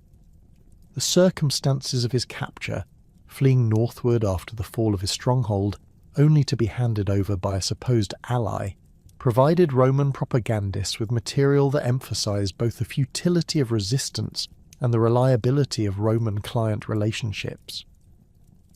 The transportation of Caratacus to Rome for Claudius's triumph represented a carefully orchestrated demonstration of imperial power that served multiple political purposes simultaneously. For Roman audiences, the presence of the famous British war leader in chains provided tangible evidence of imperial military success, while justifying the resources that British conquest had consumed. For British observers, the spectacle demonstrated the ultimate fate that awaited those who continued to resist Roman authority while offering examples of the honours that submission could bring. The speech attributed to Caratacus before the Senate, whether authentic or constructed by Roman historians, established literary precedents that influenced subsequent accounts of barbarian nobility, while providing moral lessons about the relationship between resistance and accommodation within imperial structures. The continuation of Silurian resistance following Caratacus's capture revealed the extent to which British opposition to Roman rule had evolved beyond dependence on individual leadership towards systematic resistance movements that could survive the loss of prominent figures. The tribal confederation that had formed around Caratacus maintained its organisational structure and tactical effectiveness, despite the removal of its most visible leader, suggesting that British military culture had adapted to Roman pressures in ways that created sustainable resistance capabilities. The persistence of guerrilla warfare throughout the Welsh mountains, continuing for years after the elimination of organised British leadership, demonstrated that pacification would require more than military victory over identifiable enemy forces. Scapula's death in 52 AD, attributed by Roman sources to the stresses of continuous campaigning, illustrated the personal costs that British resistance imposed on imperial commanders, while creating opportunities for British forces to exploit the transition between governors. The interregnum period, during which military operations continued under subordinate commanders, pending the arrival of Scapula's replacement, revealed both the institutional strength of Roman military administration and the tactical awareness of British resistance movements that recognised opportunities to inflict maximum damage during periods of uncertain Roman leadership. The escalation of Silurian attacks during this transitional period demonstrated strategic thinking that went beyond simple opportunism towards systematic exploitation of Roman administrative vulnerabilities. The appointment of Aulus Didius Gallus as Scapula's successor reflected imperial recognition that British pacification required different approaches than those that had proven effective during the initial conquest period. Gallus's background in civilian administration, rather than purely military command, suggested that Claudius understood the need for governmental consolidation rather than continued territorial expansion. His instructions emphasized the stabilization of existing Roman positions rather than aggressive pursuit of remaining resistance movements, marking a strategic shift that acknowledged the practical limitations of Roman military resources while recognizing the need for sustainable provincial administration. The northern frontier during this period presented challenges that differed significantly from those encountered in Wales, reflecting both the different tribal structures of British peoples beyond Roman control and the strategic importance of maintaining client relationships that could provide security without requiring direct military occupation. The Brigantes, under Queen Cartimandua's leadership, controlled territories that extended from the Humber to the Scottish borders, encompassing populations and resources that made their alliance essential for Roman strategic planning. However, the internal divisions within Brigantian society, exacerbated by Cartimandua's pro-Roman policies and her personal relationship with her armor-bearer Velicatus, created instabilities that threatened to draw Roman forces into conflicts that could destabilize the entire northern frontier. The marital and political crisis within the Brigantian royal house reflected broader tensions between traditional British political structures and the demands of Roman client relationships. Cartimandua's divorce from her husband Venutius and her subsequent marriage to Velicatus violated traditional British succession practices while creating rival claimants to Brigantian leadership that Roman diplomacy would need to manage. Venutius's opposition to his former wife's pro-Roman policies provided a focus for anti-Roman sentiment throughout northern Britain while creating military threats that could potentially unite tribes that had previously remained divided. The Roman decision to support Cartier Mandua through direct military intervention demonstrated imperial commitment to client relationships, while revealing the extent to which British internal politics had become entangled with Roman strategic interests. The deployment of Roman auxiliary forces to maintain Cartier Mandua's authority against internal opposition marked a significant expansion of imperial military commitments, while establishing precedents for intervention in client kingdom affairs that would influence Roman provincial policy throughout the empire. The success of these operations, which maintained Brigantian loyalty without requiring full-scale military conquest, demonstrated the effectiveness of Roman diplomatic strategies when supported by credible military force. However, the resources required to sustain these interventions, including the permanent stationing of Roman troops within nominally independent territories, illustrated the hidden costs of client relationships that appeared less expensive than direct administration. The arrival of Suetonius Paulinus as governor in 58 AD brought to Britain a commander whose North African experience had demonstrated his capacity for the systematic warfare necessary to complete British pacification. His background in desert campaigns against Moorish tribes had provided tactical knowledge that proved applicable to the guerrilla warfare that continued to plague Roman operations in Wales, while his reputation for ruthless efficiency suggested that imperial policy had shifted toward more aggressive approaches to resistance movements. Paulinus's instructions apparently emphasized the elimination of remaining centers of British resistance rather than the defensive consolidation that had characterized his predecessor's tenure. The decision to assault Mona represented both a strategic calculation and a symbolic statement that demonstrated Roman understanding of the religious and political factors that sustained British resistance to imperial rule. The island's role as the primary centre of Druidical activity throughout Britain made it a natural focus for anti-Roman sentiment, while providing organisational capabilities that could coordinate resistance movements across tribal boundaries. The presence of refugees from conquered territories, including members of tribal nobility and religious specialists, had transformed Mona into something approaching a British government in exile that posed ideological threats to Roman authority that went beyond simple military resistance. The practical challenges of mounting an amphibious assault against Mona tested Roman military capabilities in ways that recalled Caesar's original invasion, while requiring tactical innovations that addressed the specific conditions of Irish sea warfare. The construction of flat-bottom boats capable of navigating tidal waters while carrying cavalry and siege equipment demanded engineering skills that pushed Roman shipbuilding beyond its established parameters. The coordination of land and sea operations across the Menai Strait required logistical planning that integrated multiple military specialties while maintaining operational security against opponents who possessed intimate knowledge of local geographical conditions. The assault itself, launched in 60 AD, demonstrated Roman military professionalism at its most effective, while revealing the psychological factors that had made Druidical resistance so persistent throughout the conquest period. The British defenders, including both warriors and religious personnel, employed ritual practices designed to intimidate Roman attackers while calling upon supernatural assistance that their religious traditions promised would defeat foreign invaders.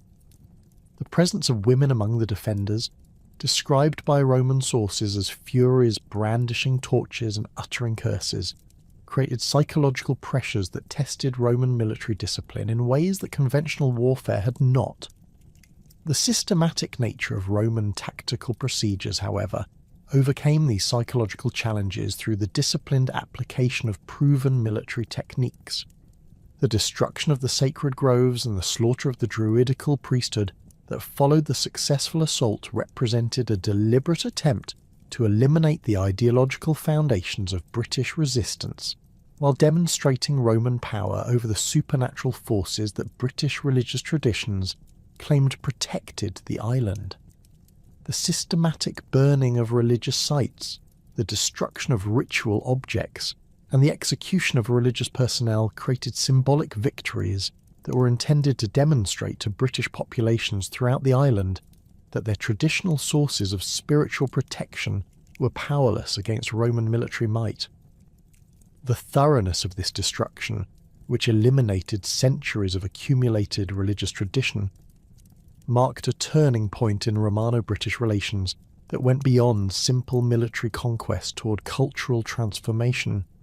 The news of Boudicca's rebellion, which reached Paulinus while he was consolidating Roman control over Mona, created the most serious crisis that Roman rule in Britain had yet faced, while demonstrating the extent to which imperial administrative policies had created grievances that could unite previously divided British populations.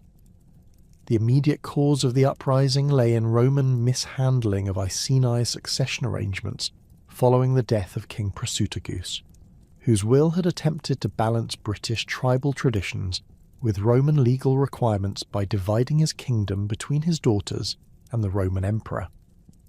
The Roman rejection of this arrangement, combined with the brutal treatment of Boudica and her daughters by imperial officials, provided the personal grievances that transformed localized discontent into systematic rebellion. The broader causes of the uprising reflected systematic problems in Roman provincial administration that had developed during the 17 years since the initial conquest. The financial pressures created by Seneca's recall of loans that had been extended to British tribal leaders during the conquest period created economic hardships that affected multiple tribal groups simultaneously. The cultural insensitivity demonstrated by Roman officials, particularly in their treatment of British religious practices and traditional legal arrangements, had generated resentment that transcended tribal boundaries, while creating common cause among populations that had previously remained divided. The military recruitment policies that had drawn young British men into auxiliary service while leaving their communities vulnerable to economic exploitation had created demographic imbalances that contributed to social instability. The rapid spread of the rebellion beyond Iceni territory demonstrated both the effectiveness of British communication networks and the extent of anti-Roman sentiment that imperial policies had generated throughout eastern Britain. The Trinovantes, despite their early submission to Roman authority and their apparent integration into imperial administrative structures, joined the uprising with enthusiasm that suggested their loyalty had been superficial rather than genuine. The participation of elements from other tribal groups, including some that had previously maintained client relationships with Rome, revealed the fragility of the political arrangements that Roman diplomacy had constructed during the conquest period. The assault on Camulodunum represented both a practical military objective and a symbolic strike against the most visible manifestation of Roman authority in Britain. The colony established at the former Catuvalauni capital had become a focus for British resentment due to the systematic appropriation of tribal lands for veteran settlement and the construction of the temple dedicated to Claudius that served as a permanent reminder of imperial conquest. The inadequate military defences of the settlement, which had been designed more for administrative convenience than military security, reflected Roman confidence in the stability of their British conquests, while demonstrating the extent to which imperial complacency had created vulnerabilities that British resistance could exploit. The destruction of the colony proceeded with systematic thoroughness that demonstrated both British military capabilities and the depth of resentment that Roman policies had generated among conquered populations. The massacre of Roman civilians, including women and children, created casualty levels that shocked imperial observers, while providing British forces with psychological victories that encouraged continued resistance. The burning of public buildings, particularly the temple that had symbolized Roman religious dominance, created powerful symbolic statements that resonated throughout British territories, while demonstrating that Roman authority was not invulnerable to determined opposition. The accession of Vespasian to imperial power in 69 AD marked a fundamental transformation in Roman strategic thinking about Britain, moving beyond the defensive consolidation that had characterized the post-Boudiccan period towards systematic expansion that would extend imperial control to the island's northernmost reaches. Vespasian's personal experience as a legionary commander during the Claudian conquest had provided him with intimate knowledge of British conditions and military capabilities, while his pragmatic approach to imperial administration emphasized the economic benefits that complete territorial control could provide. The appointment of Quintus Petilius Cerialis as governor in 71 AD signalled this strategic shift, bringing to Britain a commander whose recent success in suppressing the Batavian revolt had demonstrated his capacity for the aggressive warfare that northern expansion would require. Cerialis' initial campaigns against the Brigantes represented the culmination of decades of Roman frustration with the instabilities that had plagued the northern frontier since Cartimandua's overthrow by her former husband Venutius.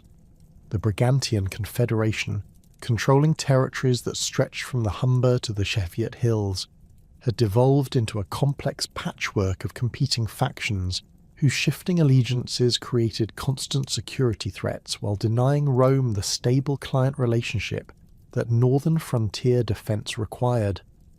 Venutius's victory over his pro-Roman former wife had eliminated the political arrangements that had maintained peace since the conquest, replacing them with an aggressively anti-Roman leadership that actively encouraged resistance movements throughout northern Britain. The military challenges that Brigantian territory presented differed significantly from those that Roman forces had encountered in Wales or southern Britain, reflecting both the distinctive geographical characteristics of northern England and the tactical adaptations that decades of intermittent warfare had produced among British populations.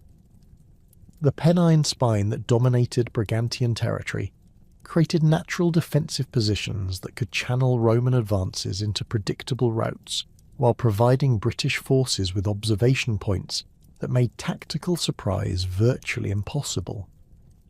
The extensive moorlands that covered much of the region offered concealment for British raiders, while presenting logistical challenges that stretched Roman supply capabilities beyond their established parameters. Cerialis' response to these challenges demonstrated tactical innovations that would influence Roman frontier warfare throughout the empire, emphasizing rapid movement and multiple simultaneous advances that prevented British forces from concentrating their defensive efforts. The deployment of 3 legions along converging axes of advance created tactical pressures that Brigantian forces could not counter simultaneously, while maintaining the mutual support that Roman military doctrine required for operations in hostile territory. Legio IX Hispana advanced northward from Lincoln along the eastern coastal plain, exploiting the relatively open terrain that provided ideal conditions for Roman cavalry operations, while maintaining supply lines that could be supported by naval transport. Legio II Adjutrix moved through the central Pennines, constructing roads and establishing fortified positions that provided permanent bases for subsequent operations, while demonstrating Roman commitment to permanent occupation rather than temporary raiding. The systematic construction of Roman roads through Brigantian territory represented both a logistical necessity and a strategic weapon that gradually transformed the tactical balance in favour of imperial forces. These engineering projects, executed by legionary specialists working under constant security provided by auxiliary cohorts, required massive labour inputs that demonstrated Roman organisational capabilities while creating permanent infrastructure that would support continued military operations. The roads themselves, built to Roman engineering standards that prioritised all-weather accessibility and rapid troop movement, eliminated the geographical advantages that had previously favoured British defensive strategies while providing Roman commanders with tactical flexibility that British resistance could not counter. The establishment of Roman fortifications at strategic locations throughout conquered Brigantian territory created a network of mutually supporting strongholds that could respond rapidly to British resistance while providing secure bases for continued northward expansion. The fortress constructed at Eboracum represented the most significant of these installations, positioned at the confluence of the Ouse and Foss rivers to control river traffic while commanding the approaches to northern England from multiple directions. The site's selection reflected both tactical considerations and long-term strategic planning, providing a location that could serve as the administrative and military centre for northern operations, while offering the river access necessary for supply operations that would sustain extended campaigns beyond the established frontier. The fortress design incorporated lessons learned from decades of British warfare while addressing the specific requirements of operations in northern terrain that differed significantly from Mediterranean conditions. The defensive perimeter, constructed with stone foundations and timber superstructures that could be rapidly repaired under hostile conditions, provided protection against British assault techniques while maintaining the internal organisation necessary for efficient military administration. The inclusion of specialised facilities for cavalry operations, siege equipment storage, and auxiliary unit accommodation reflected Roman understanding that northern expansion would require combined arms operations that integrated multiple military specialties under unified command. The pacification of remaining Brigantian resistance required tactical approaches that addressed both military and political dimensions of British opposition to Roman rule. Cerealis' systematic destruction of hill forts throughout the region eliminated the defensive positions that had sustained British resistance while demonstrating Roman military capabilities to populations that had previously remained beyond direct imperial control. The relocation of British populations from fortified hilltop settlements to open valley locations facilitated Roman administrative oversight while disrupting the social structures that had supported anti-Roman political organisation. These population movements, while creating short-term hardships for affected British communities, provided Roman authorities with opportunities to implement the cultural and economic changes that would integrate conquered territories into imperial administrative systems. The appointment of Julius Frontinus as Cerealis' successor in 74 AD brought to Britain a commander whose engineering expertise and systematic approach to military operations would prove essential for the completion of Welsh pacification that had remained incomplete despite decades of Roman military effort. Frontinus's background in hydraulic engineering and urban planning provided technical skills that complemented his military experience while offering administrative capabilities that would prove valuable in organising conquered territories for effective provincial governance. His instructions emphasised the elimination of remaining resistance centres in Wales, while establishing the infrastructure necessary to support subsequent northward expansion into Scotland. The systematic reduction of Silurian strongholds that had continued to resist Roman authority represented the culmination of military techniques that had evolved through generations of British warfare.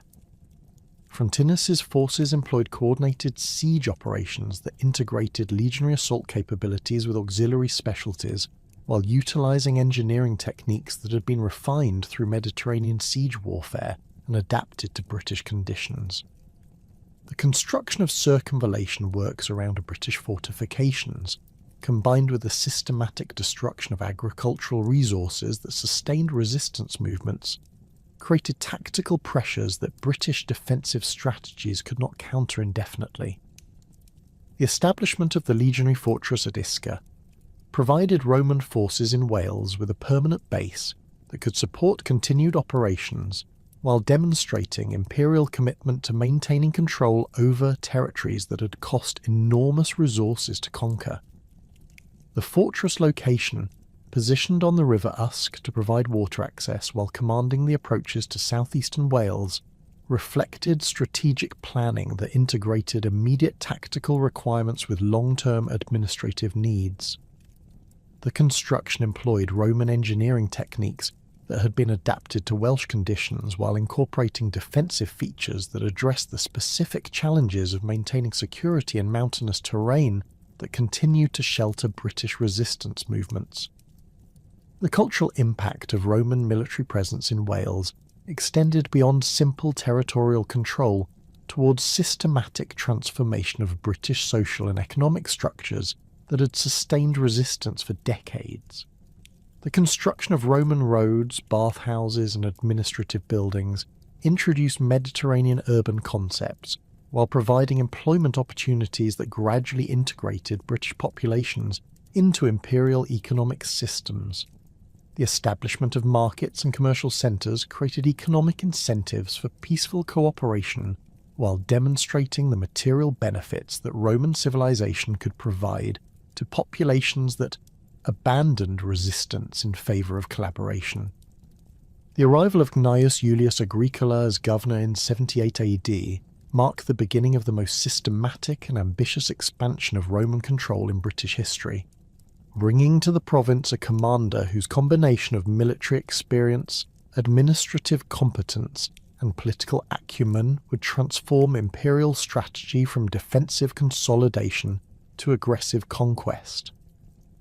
Agricola's background included previous service in Britain as a military tribune during Boudicca's rebellion and as legionary commander under Cerealis, providing him with intimate knowledge of British conditions and tactical requirements that few Roman commanders possessed.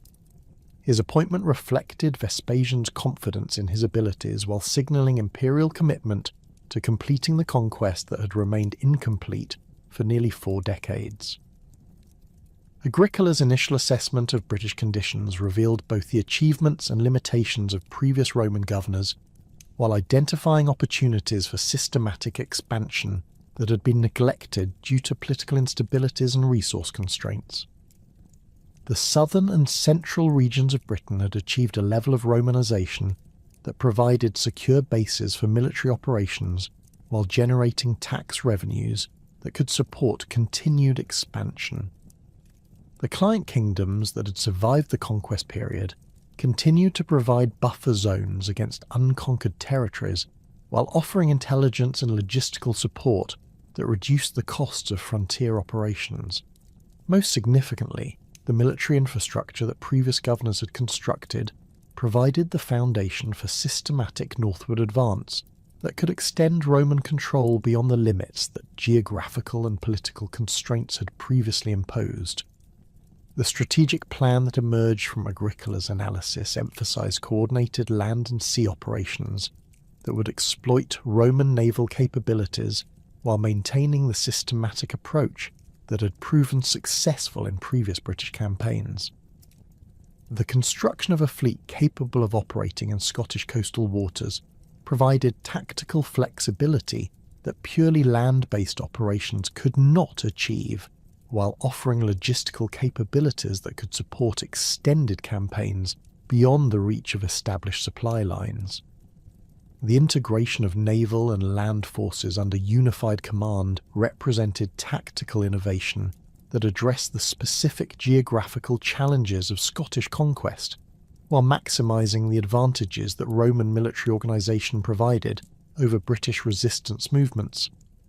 Agricola's first campaign season, launched in 79 AD, demonstrated the systematic approach that would characterise his entire governorship, while achieving territorial gains that exceeded those of any previous Roman commander in Britain.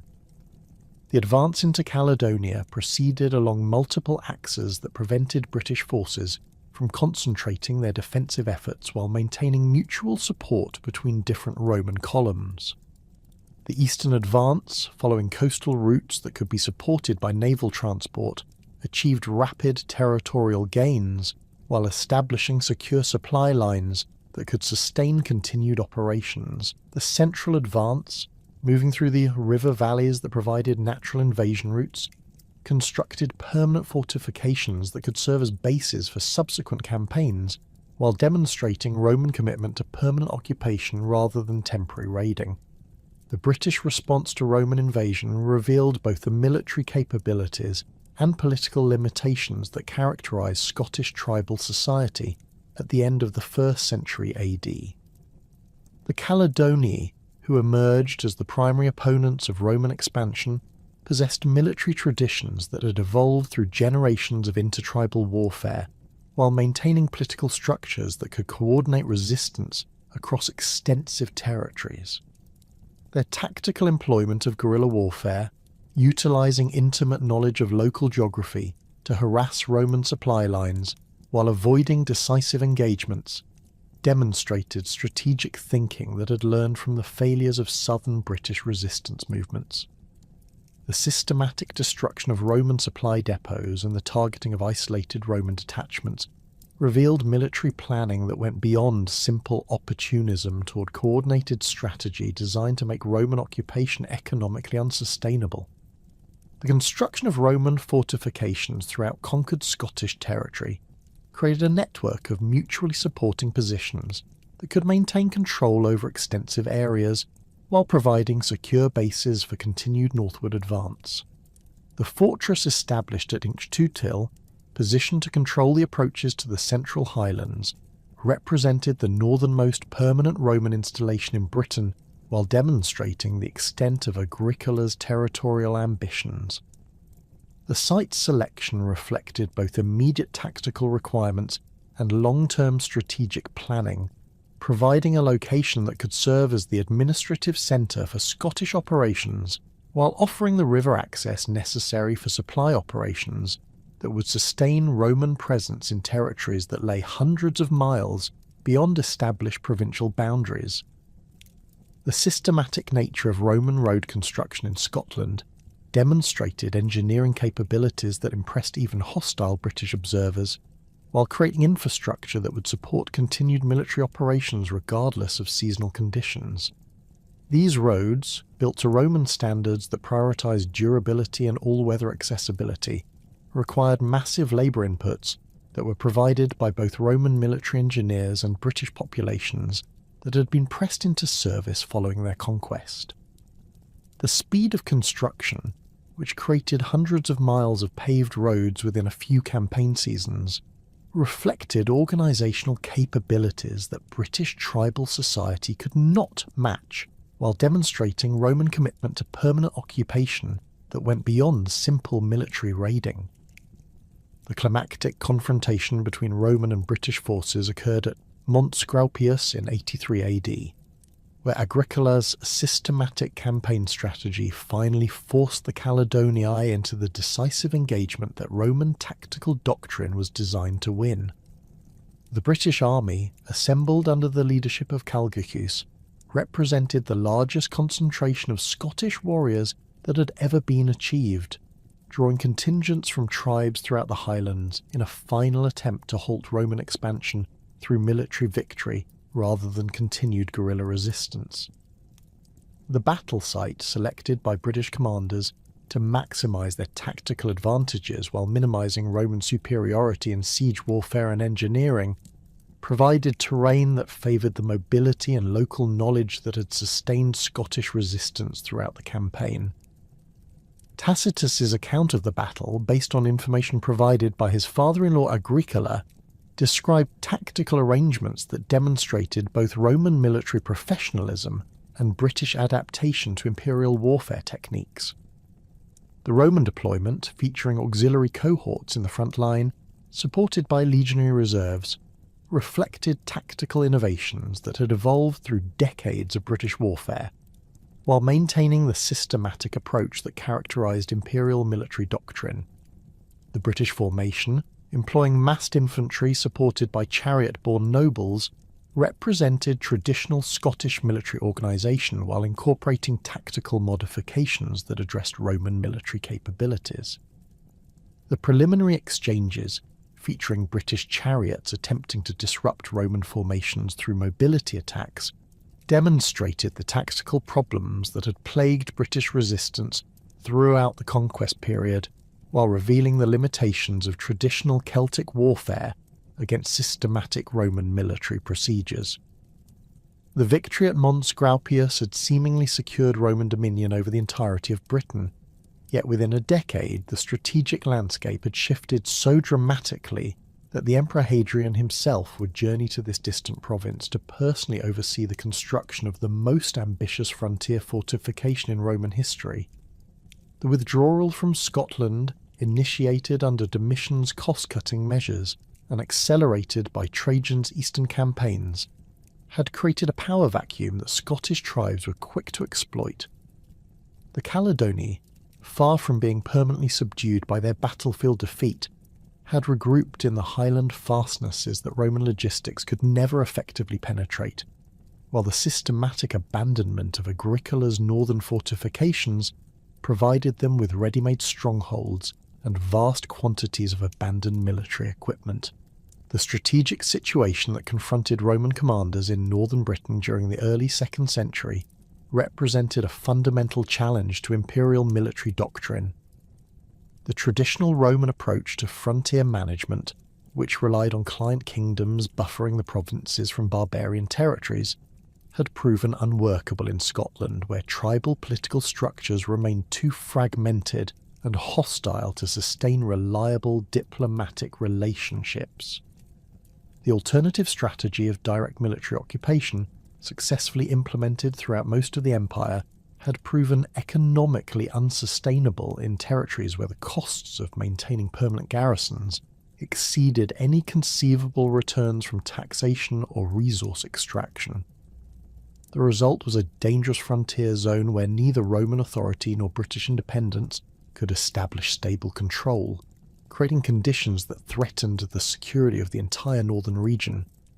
Hadrian's arrival in Britain during the summer of 122 AD brought to the province an emperor whose personal involvement in frontier affairs reflected both his systematic approach to imperial administration and his recognition that British conditions required solutions that went beyond conventional military responses. His extensive travels throughout the empire had provided him with comparative knowledge of frontier problems from the Rhine to the Euphrates, while his background in military engineering offered technical expertise that proved essential for developing the unprecedented fortification system that would bear his name. The emperor's decision to spend several months in Britain personally supervising the initial stages of wall construction demonstrated imperial commitment to British security, while providing the political authority necessary to mobilise the enormous resources that the project would require. The strategic concept underlying Hadrian's Wall represented a radical departure from traditional Roman frontier policy, abandoning attempts to extend direct control over hostile territories in favour of creating an impermeable barrier that would separate the civilised province from barbarian lands beyond. This approach acknowledged practical limitations that Roman military capabilities could not overcome, while maximising the advantages that Roman engineering and organisational skills provided over less sophisticated opponents. The wall would serve simultaneously as a military fortification, an administrative boundary, and a symbolic statement of imperial power that would demonstrate Roman capabilities to both friendly and hostile populations throughout the region. The selection of the wall's route reflected detailed reconnaissance that had identified the optimal line for balancing defensive effectiveness with construction feasibility across the varied terrain of northern England. The eastern terminus at Wallsend provided access to river transport, while controlling the approaches to the Tyne Valley that offered the most direct invasion route toward the province's heartland. The western section, extending to Bowness on Solway, utilised the natural defensive barrier of the Solway Firth while maintaining control over the coastal routes that Scottish raiders had previously used to bypass Roman defensive positions. The central section, following the dramatic escarpment of the Windsill, exploited natural geographical advantages that multiplied the wall's defensive effectiveness, while creating the most visually impressive section of the entire fortification. The engineering specifications for Hadrian's Wall demonstrated Roman construction capabilities at their most ambitious, requiring technical innovations that addressed the unique challenges of building a continuous fortification across 73 miles of diverse terrain. The eastern sections, constructed entirely of stone, featured walls 8 feet thick and 16 feet high, topped with crenellated battlements that provided protected positions for defenders, while creating an imposing visual barrier that could be seen for miles across the surrounding countryside. The facing stones, carefully dressed and fitted without mortar, created surfaces that would resist weathering for centuries while requiring construction techniques that demanded skilled craftsmen drawn from throughout the empire. The core, filled with rubble and concrete, provided structural integrity that could withstand both natural settling and deliberate assault, while utilizing local materials that reduced transportation costs. The western sections of the wall, initially constructed of turf and timber before being rebuilt in stone, reflected both practical considerations and evolving strategic requirements that modified the original construction plans. The turf wall, built to the same height as the stone sections but with a 20-foot base width, necessary for structural stability, demonstrated Roman adaptability to local conditions where suitable stone was unavailable or transportation costs were prohibitive. The timber palisade that crowned the turf rampart provided defensive capabilities equivalent to stone construction, while requiring construction techniques that could be executed by military engineers without specialized masonry skills. The subsequent reconstruction in stone, undertaken during the later years of Hadrian's reign, created structural uniformity while providing employment for British labourers whose skills had been developed during the initial construction phase. The mile castle system that punctuated the wall at regular intervals created a network of fortified positions that could accommodate small garrisons, while providing secure sally ports for offensive operations against raiders who attempted to breach the frontier. These installations, numbered sequentially from east to west, featured standardized designs that incorporated both accommodation for soldiers and facilities for controlling civilian traffic through the frontier zone. The internal buildings, constructed around central courtyards that provided protected assembly areas, included barracks for 8 to 16 soldiers, granaries for storing supplies, and administrative offices for managing the complex bureaucratic procedures that frontier control required. The gateways, protected by massive oak doors reinforced with iron fittings, could be sealed against assault while providing controlled access for merchants, diplomats, and other authorized personnel whose business required passage through the frontier. The turret system that filled the intervals between mile castles created observation points that maintained visual surveillance over the entire length of the wall, while providing secure positions for small detachments of soldiers whose primary responsibility was early warning rather than active defense. These installations, positioned at 1/3 mile intervals to ensure overlapping fields of observation, featured stone construction that matched the adjacent wall sections, while providing accommodation for 2 to 4 soldiers on rotating duty assignments.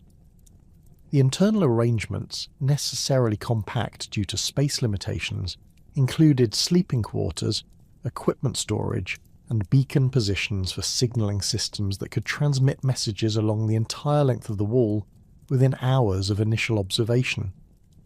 The systematic spacing of these installations created a surveillance network that made clandestine frontier crossing virtually impossible, while providing Roman commanders with detailed intelligence about Scottish activities beyond the wall. The construction workforce assembled for the wall project represented one of the largest engineering undertakings in Roman military history, requiring coordination between multiple legions, auxiliary units, and civilian contractors whose combined efforts would transform the northern English landscape over nearly 2 decades of continuous construction. Legio II Augusta, Legio VI Victrix, and Legio Theta Valeria Victrix provided the primary construction forces, each responsible for specific sections whose completion became matters of unit pride and competitive achievement. The legionary engineers, trained in military construction techniques that emphasized speed and durability over architectural refinement, adapted their standard procedures to address the unique challenges of wall construction, while maintaining the systematic approaches that characterized Roman military engineering. The auxiliary cohorts, drawn from throughout the empire, provided specialized skills that complemented legionary capabilities while offering cultural and linguistic knowledge that proved valuable in managing British labour forces. The logistical requirements for wall construction created supply networks that stretched across the entire province, while demonstrating Roman organisational capabilities on an unprecedented scale. Stone quarries, opened at strategic locations along the wall's route, provided the millions of tons of building material that construction required, while creating permanent scars on the landscape that testified to the project's enormous scale.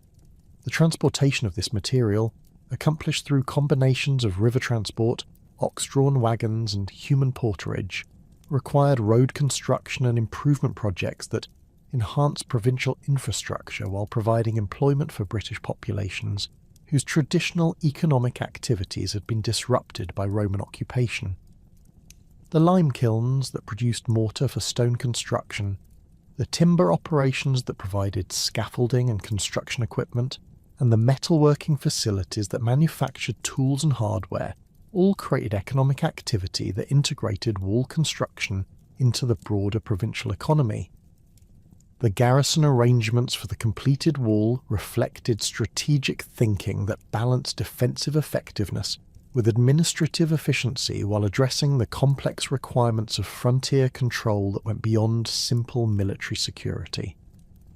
The major forts constructed along the wall, including Housesteads, Birdoswald and Chesters, accommodated auxiliary cohorts whose specialised capabilities complemented the wall's defensive systems while providing the manpower necessary for active patrolling and offensive operations.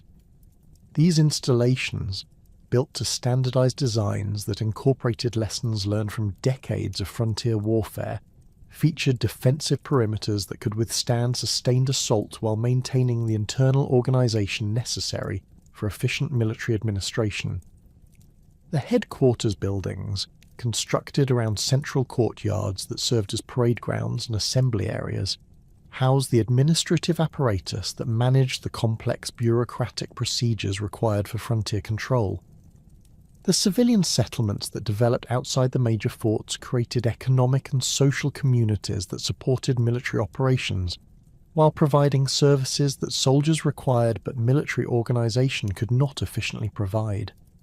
These vici, featuring timber and stone construction that reflected both Roman architectural influences and local building traditions, included taverns, bathhouses, shops, and workshops that created civilian economies dependent on military spending while providing recreational facilities that enhanced soldier morale and retention.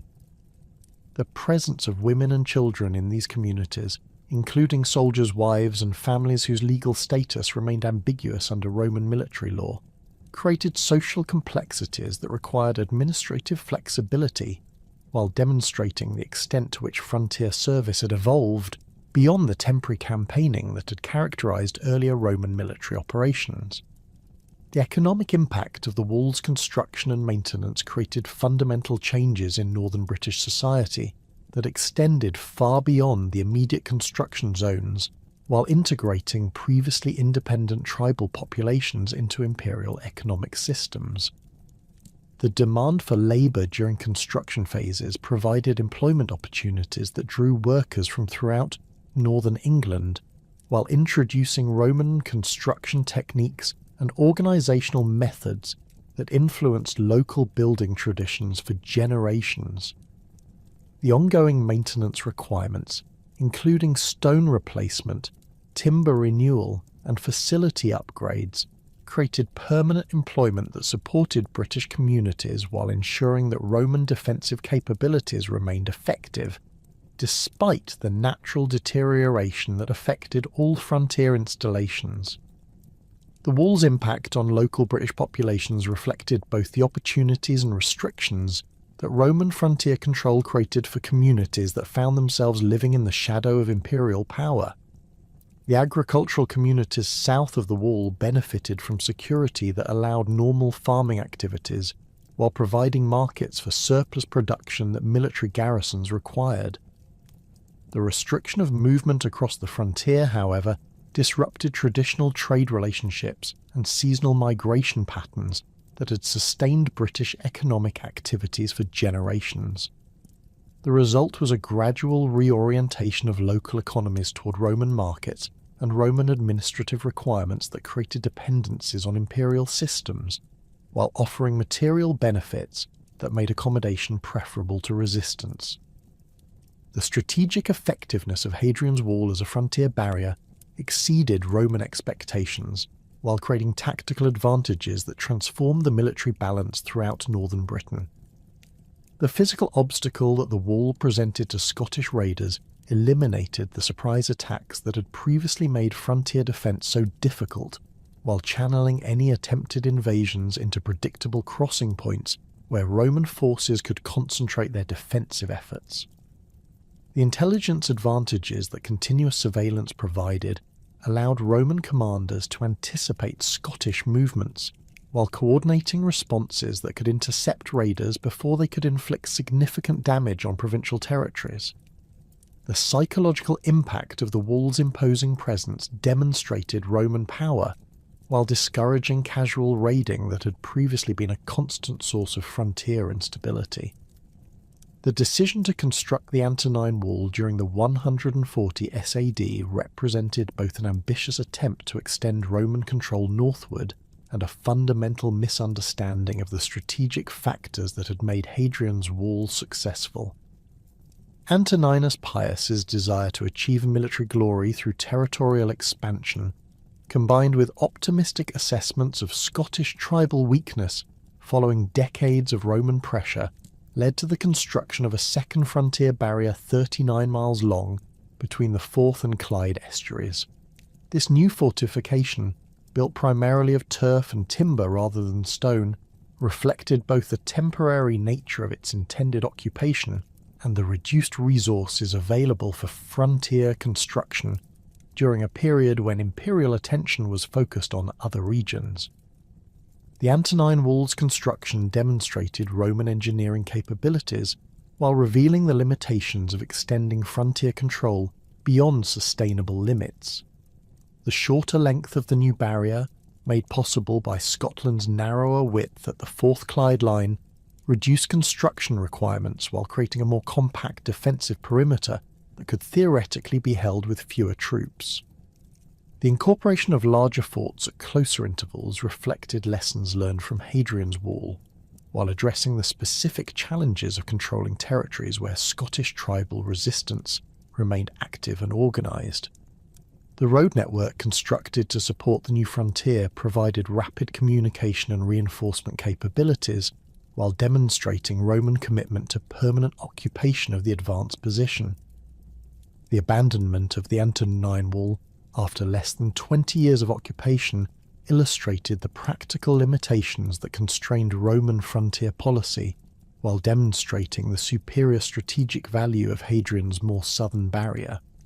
The costs of maintaining garrisons in territories that remained fundamentally hostile exceeded any economic or strategic benefits that advanced positions could provide, while the extended supply lines required to support the northern frontier created vulnerabilities that Scottish resistance movements could exploit. The withdrawal to Hadrian's Wall, completed by 164 AD, represented not military defeat, but strategic realism that acknowledged the practical limits of Roman expansion, while concentrating defensive resources on positions that could be held indefinitely. The frontier system that emerged from these experiences created a stable boundary between Roman and Scottish territories that would persist for nearly 3 centuries, while demonstrating the effectiveness of defensive strategies that emphasized barrier construction over territorial expansion. Hadrian's Wall became not merely a military fortification, but a symbol of Roman engineering achievement and imperial determination that influenced frontier policy throughout the empire. The communities that developed in the wall's shadow, both military and civilian, created cultural syntheses that combined Roman administrative practices with British local traditions, while maintaining the security arrangements that protected the province's northern territories from external threat. The transformation of Britain from a collection of Iron Age tribal territories into a functioning Roman province required far more than military conquest and administrative reorganisation. The process of Romanisation that unfolded across the 1st and 2nd centuries AD represented a complex cultural negotiation between imperial expectations and local traditions, creating hybrid Romano-British identities that would define provincial life for the next 3 centuries. This transformation was neither uniform nor complete, varying significantly across different regions and social classes, while reflecting the practical realities of governing a distant province whose Celtic foundations remained stubbornly persistent beneath the veneer of classical civilization. The British elite's adoption of Roman customs began almost immediately following the Claudian conquest, driven by a combination of political necessity, economic opportunity, and genuine attraction to Mediterranean cultural achievements. Tribal leaders who had submitted to Roman authority during the conquest period found themselves navigating a complex social landscape where traditional sources of prestige competed with new forms of status that Roman civilization offered. The construction of Roman-style villas by wealthy Britons represented more than architectural fashion. It demonstrated their understanding that survival and prosperity within the imperial system required visible adoption of Roman cultural markers that would signal their reliability to provincial administrators while maintaining their authority over British populations who remained sceptical of foreign innovations. The villa at Fishbourne, constructed for the client King Cogidubnus during the 70s AD, exemplified the sophisticated architectural synthesis that emerged when British wealth encountered Roman design principles. The complex covered nearly 6 acres, featuring formal gardens that introduced Mediterranean horticultural techniques to British soil, while incorporating decorative elements that reflected both classical artistic traditions and local Celtic motifs. The central courtyard, surrounded by colonnaded walkways that provided protection from British weather, while maintaining the open-air aesthetic that Roman domestic architecture required, demonstrated how imperial building standards could be adapted to northern European conditions without sacrificing their essential character. The Hippocaust heating system that warmed the principal rooms represented technological innovation that transformed British concepts of domestic comfort while requiring technical expertise that could only be obtained through sustained contact with Roman engineering traditions. The mosaic floors that decorated the villa's reception rooms revealed the extent to which British craftsmen had mastered classical artistic techniques while developing distinctive regional styles that reflected local preferences and available materials. The famous Cupid on a dolphin mosaic, executed with technical precision that matched anything produced in Italy or Gaul, demonstrated that British workshops had achieved standards of craftsmanship that could satisfy the most demanding Roman tastes. The incorporation of British-produced materials, including local limestone and regional pottery, created cost efficiencies while establishing supply networks that would support similar projects throughout the province.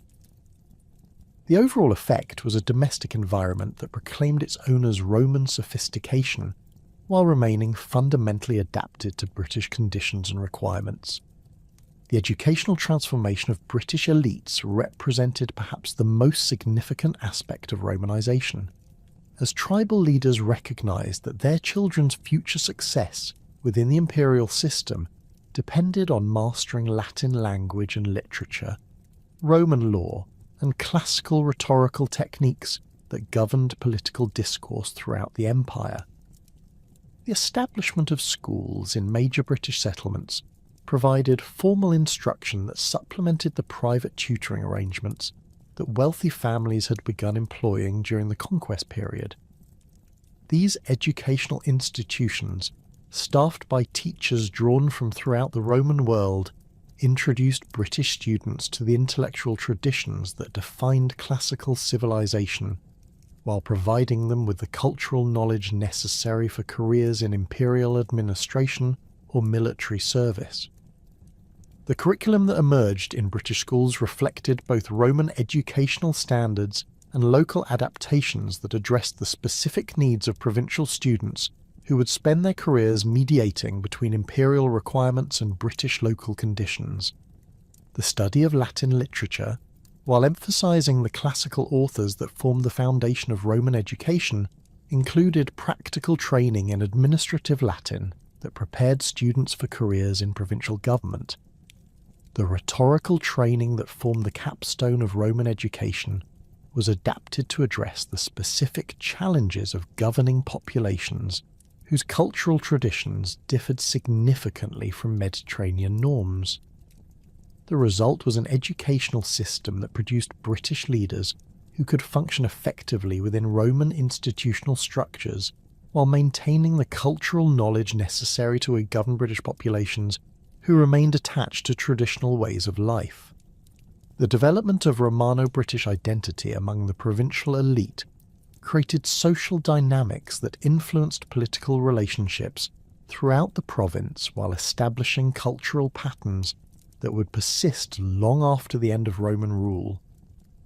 British aristocrats who had successfully adapted to Roman expectations found themselves occupying positions that required constant negotiation between imperial demands and local traditions, creating leadership styles that combined Roman administrative efficiency with British understanding of tribal social structures.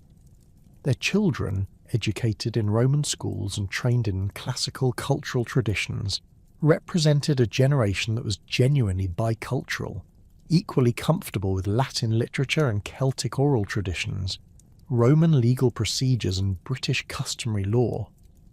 The emergence of Londinium as the province's dominant commercial centre reflected both geographical advantages and deliberate imperial policy that recognised the need for economic infrastructure to support the administrative and military apparatus that Roman rule required.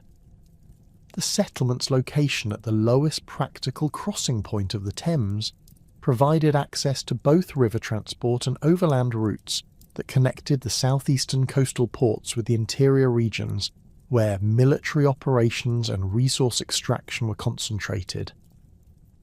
The construction of the first London Bridge, a timber structure supported by massive oak pilings driven into the riverbed, created a permanent crossing that eliminated the seasonal variations in river transport, while providing a focal point for road networks that would eventually connect every major settlement in the province. The rapid growth of Londinium's commercial district during the decades following the conquest demonstrated the economic dynamism that Roman commercial practices could generate when applied to British resources and markets. The wharves constructed along the Thames's northern bank provided berthing for vessels that brought Mediterranean luxury goods, Gallic manufactured products, and Germanic raw materials while loading British exports that included grain, metals, hunting dogs and slaves. The warehouses that lined the waterfront, built with timber frames and tile roofs that followed Roman commercial architectural standards, provided secure storage for goods awaiting transport while creating the infrastructure necessary for the credit and banking arrangements that facilitated long-distance trade. The forum complex that dominated central Londinium represented the most ambitious public building project undertaken in Britain during the 1st century AD, creating civic facilities that could accommodate the administrative and commercial activities that provincial capital status required. The basilica, measuring 500 feet in length and 100 feet in width, provided space for legal proceedings, commercial negotiations, and public assemblies while demonstrating Roman architectural capabilities to British audiences who had never previously encountered buildings of such scale and sophistication. The colonnaded galleries that surrounded the central nave created protected spaces for commercial activities while providing acoustic properties that enhanced the effectiveness of public speaking and legal argument. The shops and offices that occupied the ground floor of the basilica complex created economic opportunities for both Roman immigrants and British entrepreneurs who had adapted their traditional crafts to serve urban markets. The metalworking shops that produced both utilitarian items and luxury goods demonstrated the technical capabilities that British craftsmen had developed while incorporating Roman design elements that appealed to provincial consumers. The pottery workshops that supplied the growing urban population with both everyday vessels and decorative items created employment for British workers while introducing Mediterranean ceramic traditions that influenced local artistic development. The bakeries, taverns and food shops that served the daily needs of Londinium's population created service economies that supported thousands of workers while generating tax revenues that contributed to provincial administration costs. The residential districts that developed around Londinium's commercial core reflected the social stratification that Roman urban planning typically created, while accommodating the specific requirements of British provincial society. The wealthy districts, featuring stone-built houses with private courtyards and elaborate decorative schemes, provided domestic environments that matched anything available in Gaul or Spain, while incorporating heating systems and architectural modifications that addressed British climatic conditions. The middle-class residential areas, characterised by timber-framed construction and shared courtyard facilities, offered living standards that represented significant improvements over traditional British housing, while remaining affordable for skilled craftsmen and minor officials whose incomes depended on the urban economy.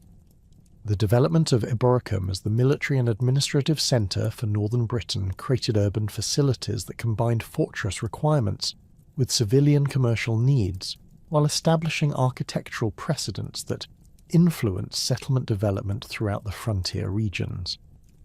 The legionary fortress, constructed to house the 6th Legion and its auxiliary support units, featured stone defences and internal buildings that demonstrated Roman military engineering capabilities, while providing secure facilities for the administrative apparatus that governed the northern territories. The canabae that developed outside the fortress walls created civilian communities that served military needs while providing economic opportunities for British populations who had adapted their traditional skills to serve Roman markets.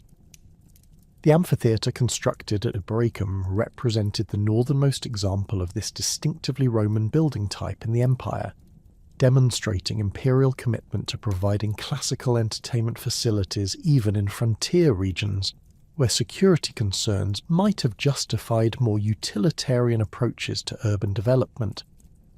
The timber and earth construction, while less permanent than the stone amphitheatres of Mediterranean cities, provided seating for approximately 8,000 spectators, while featuring arena facilities that could accommodate both gladiatorial contests and wild animal hunts.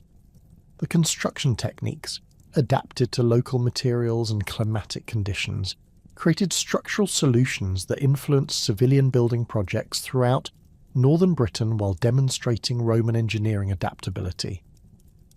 The religious complex at Aquae Sulis revealed the sophisticated theological negotiations that occurred when Roman religious practices encountered established British sacred sites, creating syncretic traditions that satisfied both imperial religious requirements and local spiritual needs.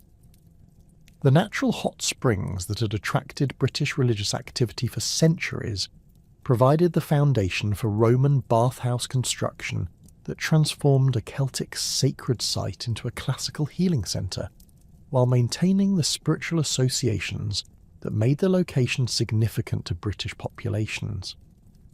The temple dedicated to Sulis Minerva represented theological innovation that combined Roman divine attributes with British goddess traditions, creating religious synthesis that appealed to both Roman immigrants and Romanised Britons. The engineering achievements represented by the Aquae Sulis bath complex demonstrated Roman hydraulic capabilities at their most sophisticated, while addressing the specific challenges of managing natural hot springs whose mineral content and temperature required specialised construction techniques. The lead pipes that distributed heated water throughout the complex, manufactured by British workshops using techniques learned from Roman engineers, created distribution systems that maintained water temperature while providing the pressure necessary for fountain displays and therapeutic baths. The drainage systems that managed wastewater and overflow, constructed with stone channels and terracotta pipes that followed Mediterranean engineering principles, prevented flooding while maintaining the sanitary conditions that Roman bathing culture required. The Great Bath itself, measuring 80 feet by 40 feet and lined with lead sheets that prevented mineral deposits from damaging the stone construction, provided bathing facilities that could accommodate hundreds of visitors while maintaining water quality that met Roman standards for therapeutic bathing. The surrounding colonnades, featuring columns carved by British stonemasons working under Roman supervision, created architectural environments that combined classical proportions with decorative elements that reflected local artistic traditions. The changing rooms, massage areas, and social spaces that surrounded the main bath created comprehensive leisure facilities that introduced British populations to Roman concepts of public bathing, while providing economic opportunities for service providers who catered to visiting Romans and Romanised Britons. The architectural innovations that emerged from Romano-British building projects demonstrated the creative synthesis that occurred when classical design principles encountered British materials, climatic conditions, and construction traditions. The hypocaust heating systems that became standard features in Romano-British buildings represented technological adaptations that addressed the heating requirements of Northern European conditions while maintaining the architectural aesthetics that Roman domestic design required. The underfloor heating channels, constructed with tile pillars that supported stone or concrete floors, distributed heated air throughout buildings while providing the consistent temperatures that made Roman lifestyle possible in British climatic conditions. The development of Romano-British building techniques created construction capabilities that combined Roman engineering knowledge with British understanding of local materials and environmental conditions. The use of British limestone and sandstone in classical architectural applications required quarrying and stoneworking techniques that adapted Mediterranean masonry traditions to Northern European geological conditions. The timber framing methods that British carpenters developed for Roman-style buildings incorporated traditional British woodworking skills with classical proportional systems, creating structural solutions that satisfied Roman aesthetic requirements while utilising locally available materials and established craft traditions. The introduction of Roman currency systems transformed British economic relationships while creating monetary infrastructure that integrated provincial markets with imperial commercial networks. The establishment of mints at Londinium and other major settlements provided locally produced coinage that met Roman weight and purity standards, while featuring designs that reflected both imperial authority and British regional identity. The bronze sestertii and denarii that circulated throughout the province created standardized value systems that facilitated commercial transactions while providing imperial administrators with tools for taxation and financial control that traditional British barter systems could not support. The commercial networks that developed around Roman currency systems created economic relationships that extended far beyond Britain's borders while transforming traditional British production and exchange patterns. The export of British agricultural products, including grain and livestock, generated currency earnings that could be used to purchase Mediterranean luxury goods and manufactured items that British workshops could not yet produce. The import of Roman pottery, glassware and metalwork created markets for provincial merchants while introducing British consumers to manufactured goods, whose quality and variety exceeded anything that traditional British craft production could provide. The agricultural improvements that accompanied Romanisation created productivity increases that supported larger populations while generating surplus production that could sustain urban development and military operations. The introduction of Roman farming techniques, including systematic crop rotation, selective breeding of livestock, and improved ploughing methods, increased agricultural yields while reducing the labour requirements that had limited traditional British farming productivity. The construction of Roman-style granaries and storage facilities provided secure storage for agricultural surpluses while creating infrastructure that supported long-distance trade in grain and other agricultural products. The industrial developments that emerged during the Roman period transformed British craft production from household-based activities into systematic manufacturing that could supply both local and export markets. The pottery industry that developed around major settlements created standardized products that combined Roman functional design with British decorative traditions, while generating employment for thousands of workers. The Samian ware produced in British workshops achieved quality standards that made British ceramics competitive in Gallic and Germanic markets, while demonstrating the technical capabilities that British craftsmen had developed under Roman influence. The metalworking industries that flourished under Roman rule exploited British mineral resources while introducing manufacturing techniques that created products for both civilian and military markets. The iron production centres that developed in the Forest of Dean and other resource-rich regions employed Roman smelting and forging techniques that increased productivity while improving product quality. The lead mining operations in the Mendip Hills and Pennine regions provided raw materials for plumbing systems, roofing and industrial applications, while generating export revenues that contributed to provincial economic development. The prosperity and relative stability that had characterised Romano-British society during the 2nd century began to unravel during the 220 SAD. As the wider crisis engulfing the Roman Empire manifested itself in Britain through a cascade of interconnected problems that would test the province's resilience for nearly a century. The breakdown of central imperial authority, triggered by the assassination of Severus Alexander in 235 AD and the subsequent period of military anarchy that historians would later term the crisis of the 3rd century, created conditions in Britain that differed markedly from the civil wars and political instabilities that had periodically disrupted provincial life during the previous 2 centuries.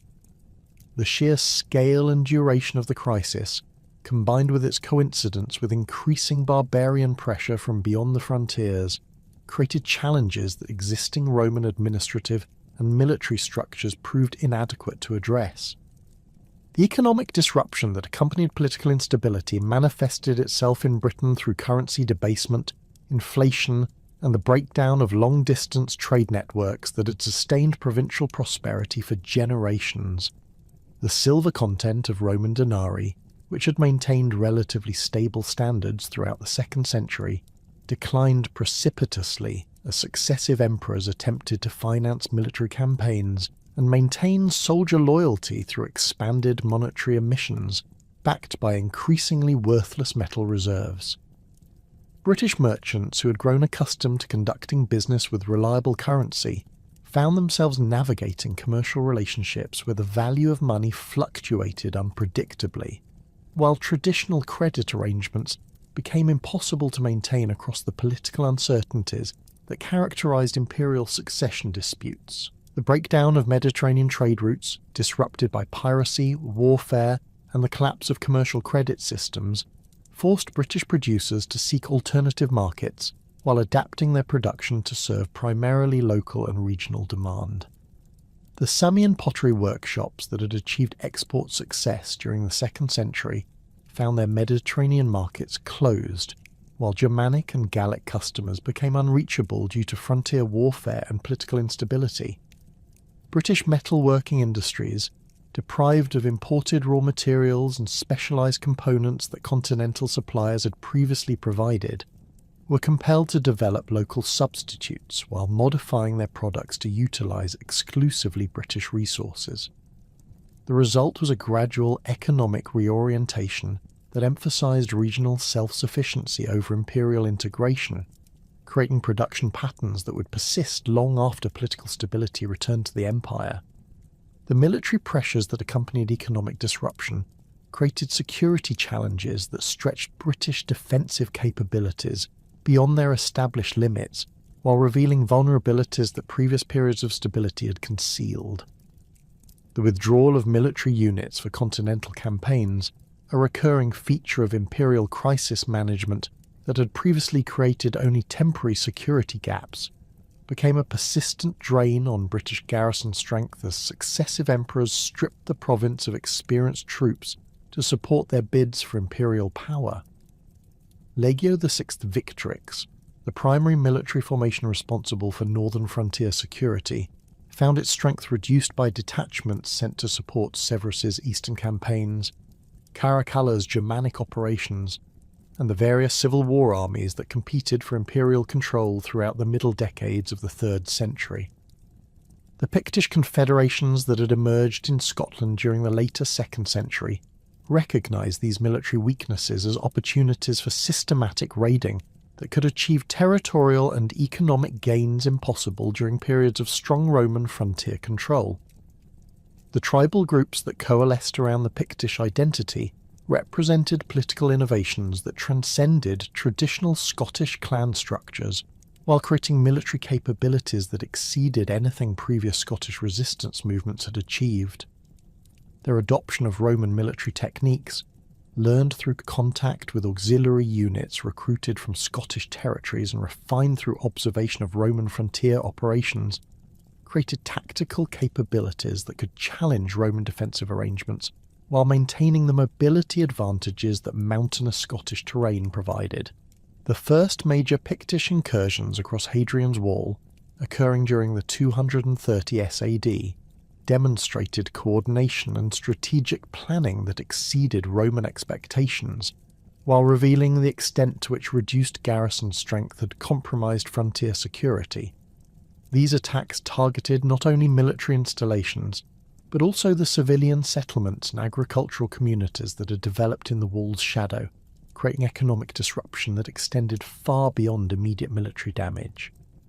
The systematic destruction of villas, workshops, and commercial facilities demonstrated Pictish understanding that sustainable weakening of Roman power required attacks on the economic foundations that supported military operations, rather than purely military objectives that Roman engineering could rapidly repair. The Roman response to these escalating security threats required tactical innovations that addressed both immediate military necessities and the broader strategic challenges created by reduced imperial support for British operations. The deployment of limitanei, frontier troops recruited locally and settled on lands near the threatened boundaries, represented a fundamental shift from the professional legionary system that had previously provided British security toward a militia-based defence that relied on soldiers whose primary loyalties were to their local communities rather than distant imperial authorities. These farmer soldiers, equipped and trained according to simplified military standards that emphasized local production over imperial supply systems, created defensive capabilities that could be maintained despite the breakdown of traditional logistical support, while establishing military traditions that would influence British warfare for generations. The fortification improvements undertaken during this period reflected both immediate tactical necessities and longer-term strategic adaptations that acknowledged the changed conditions under which British defence would operate. The construction of additional towers and strongpoints along Hadrian's Wall created observation and communication capabilities that could provide early warning of Pictish movements while offering secure positions for the smaller garrisons that reduced imperial support had made necessary. The strengthening of gates and vulnerable sections with additional masonry and defensive obstacles demonstrated Roman engineering adaptability while utilising local labour and materials that reduced dependence on imperial resources. The establishment of supply depots and weapons caches at strategic locations throughout the frontier zone created logistical capabilities that could sustain defensive operations even when traditional supply lines were disrupted by political instability or enemy action. The Saxon raids that began appearing along Britain's eastern and southern coast during the mid-3rd century represented a new category of security threat that existing Roman defensive arrangements had not anticipated. These maritime attacks, launched from bases in present-day Denmark and northern Germany, exploited the mobility advantages that seaborne assault provided while targeting the wealthy coastal settlements and villas that had developed during the peaceful conditions of the 2nd century. The Saxon longships, capable of navigating both open seas and shallow coastal waters, could appear without warning at locations far from Roman military concentrations, while carrying sufficient warriors to overwhelm local defences before organised resistance could be mounted. The tactical challenges that Saxon raiding presented required Roman commanders to develop new approaches to coastal defence that addressed the specific characteristics of maritime assault while maintaining the systematic defensive principles that had proven effective against land-based threats. The construction of signal towers along vulnerable coastlines created early warning systems that could alert inland garrisons to impending attacks while providing coordination for defensive responses that could intercept raiders before they could withdraw to their ships. The establishment of naval patrols, utilising vessels based at Dover, London, and other strategic ports, created mobile defensive capabilities that could engage Saxon raiders at sea while providing intelligence about enemy movements and intentions.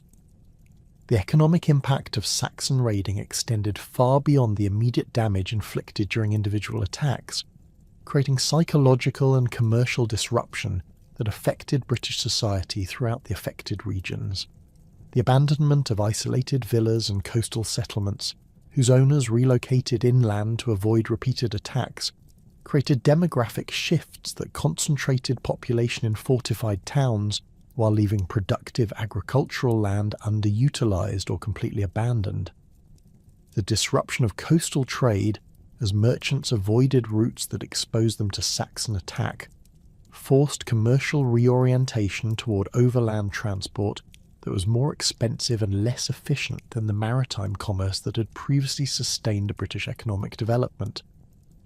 The emergence of Creusius as a significant military commander during the 280 SAD reflected both the opportunities that crisis conditions created for ambitious individuals and the extent to which British defensive requirements had evolved beyond the capabilities of traditional imperial military organisation. His appointment as commander of the Classis Britannica, the Roman fleet responsible for channel security and anti-piracy operations, provided him with military resources and strategic position that made him the most powerful Roman official in Britain while offering opportunities for the independent action that imperial weakness had made necessary for effective provincial defence. His success in suppressing Saxon raiding, achieved through tactical innovations that combined naval operations with coordinated land-based responses, demonstrated military capabilities that exceeded those of most contemporary imperial commanders, while establishing his reputation among British populations as their most effective protector. The accusations of collusion with Saxon raiders that led to Carausius's condemnation by imperial authorities reflected both the paranoid suspicions that characterized imperial politics during the crisis period and the practical realities of frontier defense that often required accommodation with enemy forces to achieve broader strategic objectives. His alleged practice of allowing Saxon raids to proceed before intercepting them on their return voyages, while providing opportunities for recovering stolen goods and capturing raiders, created appearances of collaboration that imperial prosecutors could exploit while ignoring the tactical advantages that such methods provided for British security. The decision to order his execution, made by co-emperors Diocletian and Maximian in 286 AD, eliminated a commander whose military effectiveness had proven invaluable while creating the political crisis that would lead to his rebellion and the establishment of independent British rule.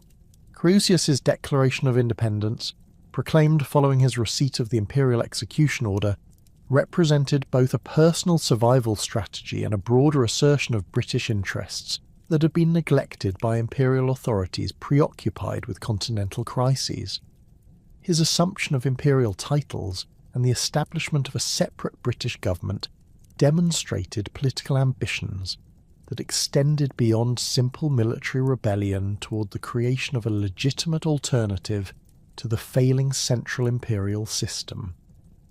The support he received from British military units, civilian populations, and Gallic territories that had similarly suffered from imperial neglect suggested that his rebellion addressed widespread dissatisfaction with imperial governance while offering practical alternatives that could provide more effective protection than distant imperial authorities had proven capable of delivering. The British Empire that Carausius established represented a unique experiment in regional independence that demonstrated both the possibilities and limitations of provincial autonomy during the imperial crisis period. His government, based in Londinium but controlling territories that included not only Britain but also portions of northern Gaul, created administrative structures that combined Roman institutional forms with practical adaptations that addressed the specific requirements of governing territories that had been effectively abandoned by central imperial authority. The minting of high-quality silver coins bearing his image and imperial titles provided monetary stability that had been absent from official imperial currency, while demonstrating his government's capacity to maintain the economic infrastructure that provincial prosperity required. The military innovations that Carausius implemented during his decade-long reign created defensive capabilities that exceeded anything previous British administrations had achieved, while establishing tactical precedents that would influence British warfare for generations. His integration of Saxon mercenaries into British defensive forces, while controversial among Roman traditionalists, provided military capabilities that could counter Saxon raiding techniques while offering employment opportunities that transformed potential enemies into allies. The fortification improvements that his government undertook, including the construction of new coastal forts and the strengthening of existing defensive positions, created infrastructure that would serve British defence needs long after his death, while demonstrating the construction capabilities that regional resources could support when properly organised. The assassination of Carausius by his finance minister Electus in 293 AD eliminated the most capable leader that independent Britain had produced, while creating succession problems that would ultimately lead to the collapse of British independence. Electus, whose background in financial administration had provided him with detailed knowledge of government operations but limited military experience, proved incapable of maintaining the military effectiveness that had sustained Carausius's regime, while facing the systematic reconquest campaign that Constantius Chlorus had begun organising. His attempts to maintain popular support through reduced taxation and increased military spending created fiscal problems that undermined defensive capabilities while failing to address the fundamental military challenges that Roman reconquest efforts presented. The Roman reconquest campaign that Constantius Chlorus launched in 296 AD demonstrated both the military capabilities that the Tetrarchy system had restored to imperial operations and the tactical innovations that had emerged from decades of crisis warfare.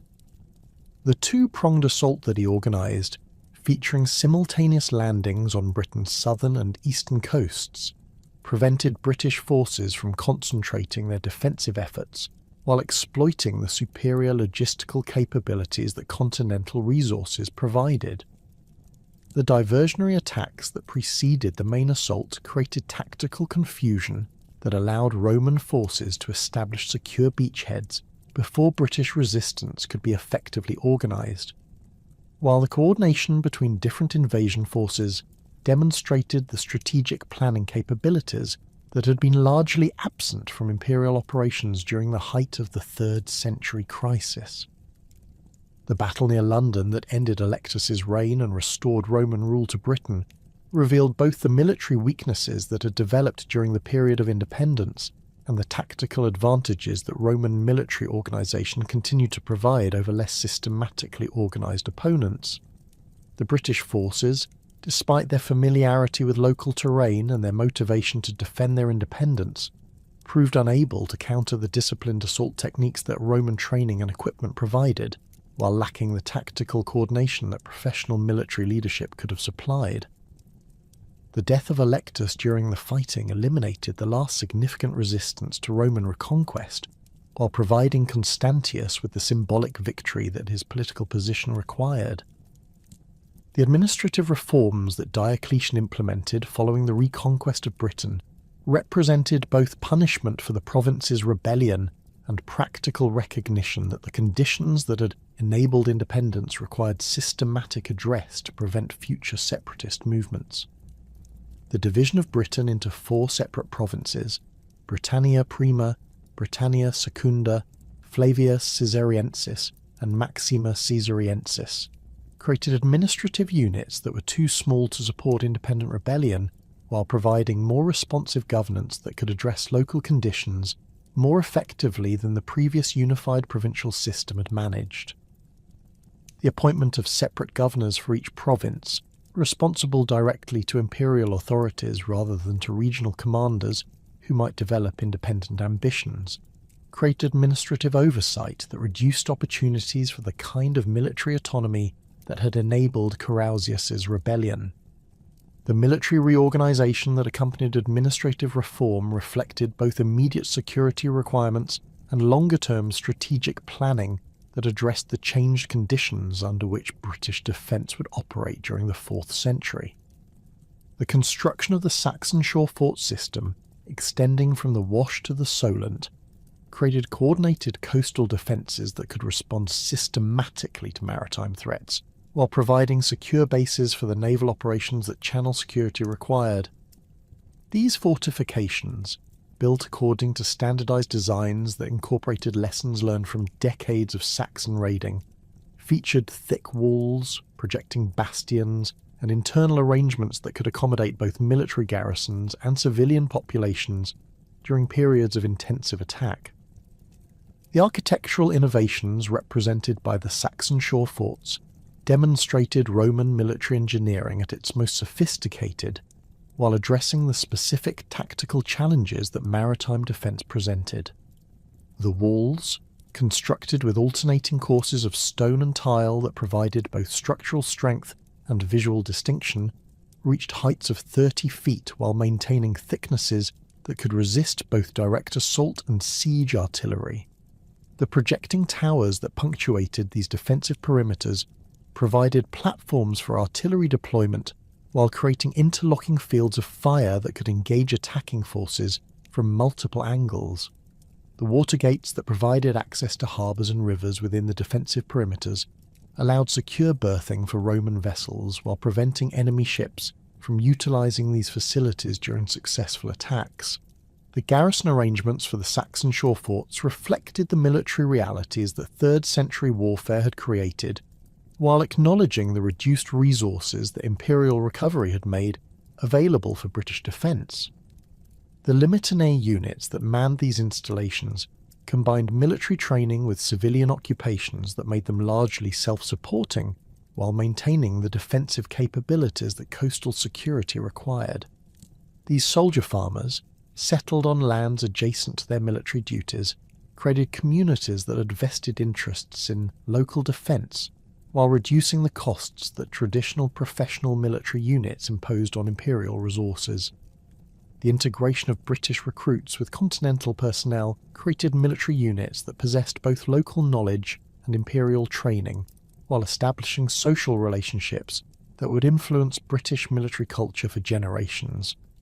The religious transformation that would ultimately reshape the fundamental character of Romano-British civilization began not with imperial proclamation or systematic missionary activity, but through the quiet testimony of individual converts whose faith challenged the established religious order that had sustained Roman rule for nearly 2 centuries. The earliest Christian presence in Britain remains shrouded in the fragmentary evidence that characterises most aspects of religious life during the 2nd and early 3rd centuries. Yet, the archaeological record and later hagiographical accounts suggest that the new faith had established roots in British soil well before Constantine's momentous decision to embrace Christianity as imperial policy. The martyrdom of St. Alban traditionally dated to the persecution under Diocletian around 305 AD, provides the most substantial evidence for organised Christian activity in pre-Constantinian Britain, while revealing the social conditions that both facilitated and constrained Christian expansion during the late imperial period. Alban, described in later sources as a Romano-British citizen of Verulamium, encountered Christianity through his decision to shelter a fleeing priest during one of the periodic persecutions that imperial authorities had implemented to maintain religious conformity throughout the provinces. The transformation that this encounter produced, leading Alban to exchange clothes with the priest to facilitate his escape before declaring his own conversion when arrested in the priest's place, demonstrated the personal courage that early Christian commitment required, while illustrating the networks of protection and mutual support that sustained Christian communities during hostile periods. The details of Alban's trial and execution, preserved in Bede's 8th century account but drawing on earlier sources that may reflect authentic traditions, reveal both the legal procedures that Roman authorities employed against Christians and the social tensions that religious nonconformity created within provincial society. The judge's attempts to persuade Alban to sacrifice to Roman gods, combined with his evident reluctance to execute a citizen whose previous conduct had been exemplary, demonstrated the administrative challenges that Christian persecution presented to Roman officials who were required to enforce religious policies that often conflicted with their practical governance responsibilities. Alban's refusal to compromise, maintained despite offers of leniency that might have preserved his life while allowing faith-saving accommodation with imperial religious requirements, established precedents for Christian resistance that would influence British religious culture for generations. The location of Alban's execution on a hill outside Verulamium, later commemorated by the construction of a shrine that would eventually become one of Britain's most important pilgrimage centres, created sacred geography that transformed the physical landscape while establishing religious focal points that could sustain Christian identity across generations of political change. The spring that allegedly appeared during Alban's final moments, providing water for his last earthly needs while demonstrating divine approval of his sacrifice, became a site of miraculous healing that attracted pilgrims from throughout Britain, while creating economic activities that supported local Christian communities. The burial site itself, marked initially by simple monuments that Christian believers could recognize without attracting hostile official attention, gradually evolved into elaborate architectural complexes that proclaimed Christian triumph over imperial persecution. The broader Christian community that Alban's martyrdom revealed had evidently achieved sufficient organization and visibility to attract systematic persecution, while maintaining the internal structure necessary to preserve and transmit the accounts of his death that would later inspire British Christian identity. The presence of a priest whose safety Alban had protected suggested established clerical hierarchies that could provide pastoral care and sacramental services while maintaining the theological knowledge necessary to instruct converts and refute pagan religious practices.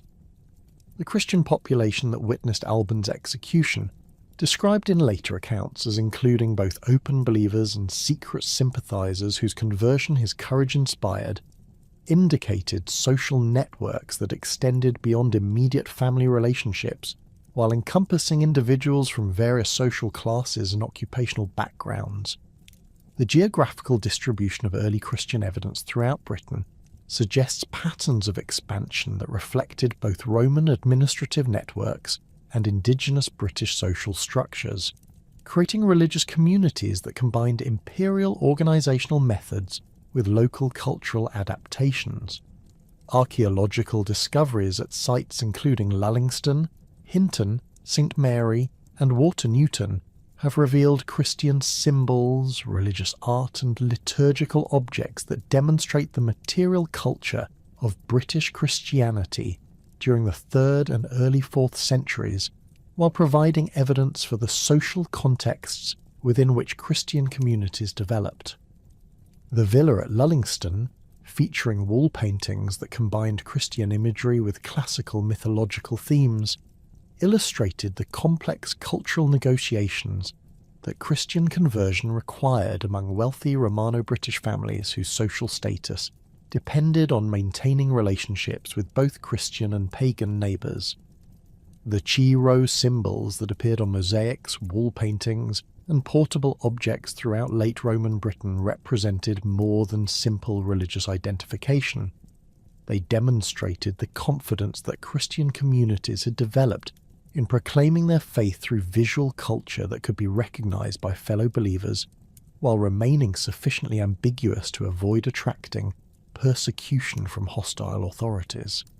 The Water Newton treasure, comprising silver vessels and votive plaques that clearly served Christian liturgical purposes, revealed the material prosperity that some British Christian communities had achieved, while providing evidence for organised religious activities that required specialised equipment and formal ceremonial procedures. The Latin inscriptions on these objects, requesting divine favour and commemorating religious dedications, demonstrated the literacy and classical education that British Christian leaders possessed, while indicating their integration into broader imperial Christian culture. The Edict of Milan, proclaimed by Constantine and Licinius in 313 AD, transformed the legal and social position of British Christians from persecuted minority to protected religious community, while creating opportunities for public religious expression that had been impossible during the previous century of intermittent persecution. The immediate impact of this policy change manifested itself through the construction of public Christian buildings, the open celebration of Christian festivals, and the participation of British bishops in imperial religious activities that demonstrated Christianity's new status as a legitimate and favoured religious tradition. The church construction that began during the 310s and 320s represented not merely architectural achievement, but also social transformation that relocated Christian worship from private houses and secret meeting places to public buildings that could accommodate large congregations while proclaiming Christian triumph over pagan religious traditions. The Council of Arles, convened in 314 AD to address the Donatist controversy that was disrupting Christian unity in North Africa, provided the first documented evidence for British participation in imperial Christian ecclesiastical organisation, while revealing the extent to which British Christianity had achieved institutional development sufficient to warrant representation in empire-wide religious deliberations. The three British bishops who attended this council, Eborius of York, Restitutus of London, and Adelphius of Lincoln, represented episcopal sees that corresponded to major Roman administrative centres, while demonstrating the integration of Christian ecclesiastical organisation with existing imperial governmental structures. Their participation in theological debates concerning clerical authority, sacramental validity and church discipline indicated both their theological sophistication and their acceptance as equals by their continental colleagues. The geographical distribution of these early British episcopal sees reflected strategic thinking that prioritised Christian organisation in locations where imperial administrative and military presence could provide protection, while offering access to the communication networks that ecclesiastical coordination required. York's position as the military headquarters for northern Britain made its bishop responsible for Christian communities throughout the frontier regions, while providing opportunities for missionary activity among military personnel whose service carried them throughout the empire. London's commercial importance and administrative functions created similar opportunities for Christian expansion, while offering connections to continental Christian communities through the trade networks that sustained British economic development. Lincoln's position as a legionary fortress and administrative centre provided comparable advantages while extending Christian organisation into the central regions of Britain that had previously lacked systematic ecclesiastical oversight. The theological positions that British bishops adopted during the early 4th century controversies revealed both their orthodox Christian commitment and their practical understanding of the political implications that religious disputes could create for provincial stability. Their support for imperial religious policies, demonstrated through their participation in councils that condemned various heretical movements, indicated their recognition that Christian success in Britain depended on maintaining favourable relationships with imperial authorities while avoiding the factional disputes that had disrupted Christian communities in other provinces. The absence of British involvement in the major theological controversies that characterised 4th century Christianity suggested either theological consensus that avoided divisive disputes or deliberate policy decisions that prioritised practical church development over abstract theological speculation. The archaeological evidence for Christian church construction during the 4th century demonstrates both the architectural ambitions of British Christian communities and their adaptation of classical building traditions to serve Christian liturgical requirements. The church at Silchester, built during the 320s or 330s, featured a basilican plan that followed continental Christian architectural precedents while incorporating construction techniques and decorative elements that reflected local Romano-British building traditions. The nave, measuring approximately 57 feet in length and 28 feet in width, provided space for congregational worship, while the apsidal chancel created a focal point for altar placement and clerical activities. The baptistry, constructed as a separate building adjacent to the main church, featured the octagonal plan and sunken font that had become standard for Christian initiation ceremonies, while demonstrating the theological sophistication that British Christian communities had achieved. The church at Richborough, constructed within the walls of the Saxon shore fort during the later 4th century, illustrated the integration of Christian religious activities with military installations, while providing evidence for Christian influence among the Limitaneae units that defended Britain's eastern coast. The building's modest dimensions, measuring approximately 30 feet by 20 feet, reflected both the space constraints imposed by fortress construction and the relatively small size of the Christian community that it served.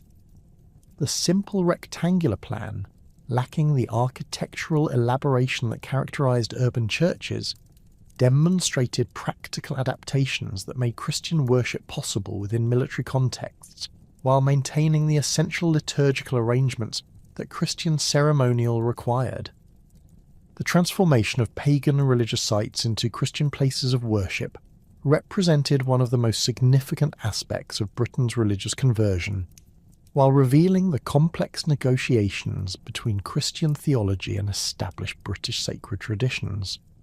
The church constructed over the Romano-British temple at Maiden Castle demonstrated both Christian triumph over pagan religious practices and practical recognition that established sacred sites possess spiritual significance that could be redirected rather than simply destroyed.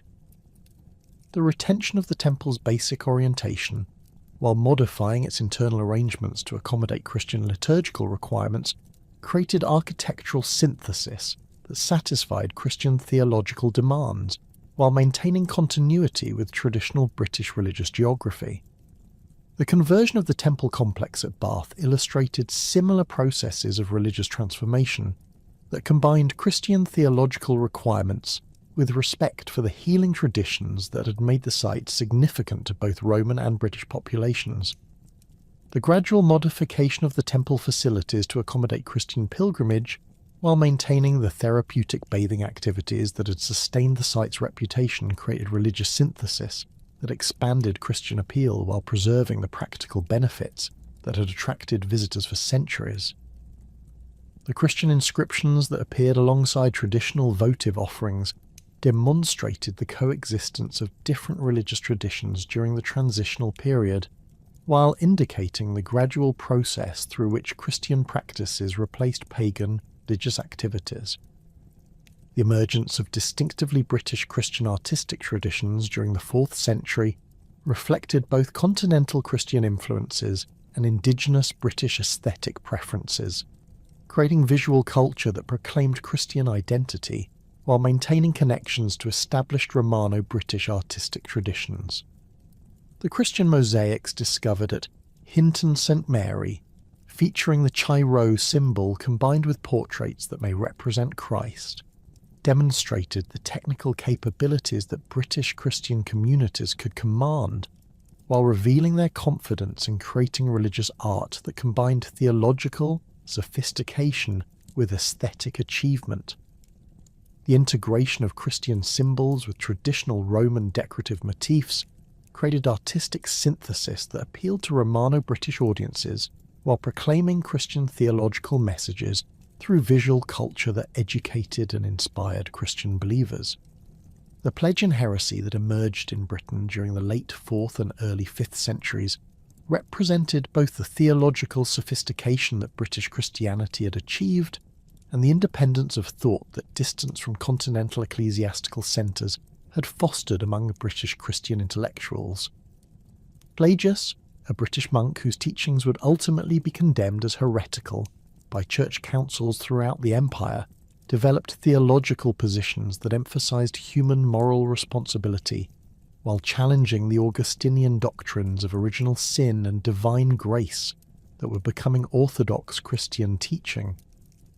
His assertion that humans possess the natural capacity to choose good over evil without requiring divine intervention reflected both classical philosophical influences and practical Christian experience that suggested moral improvement was possible through human effort rather than supernatural assistance.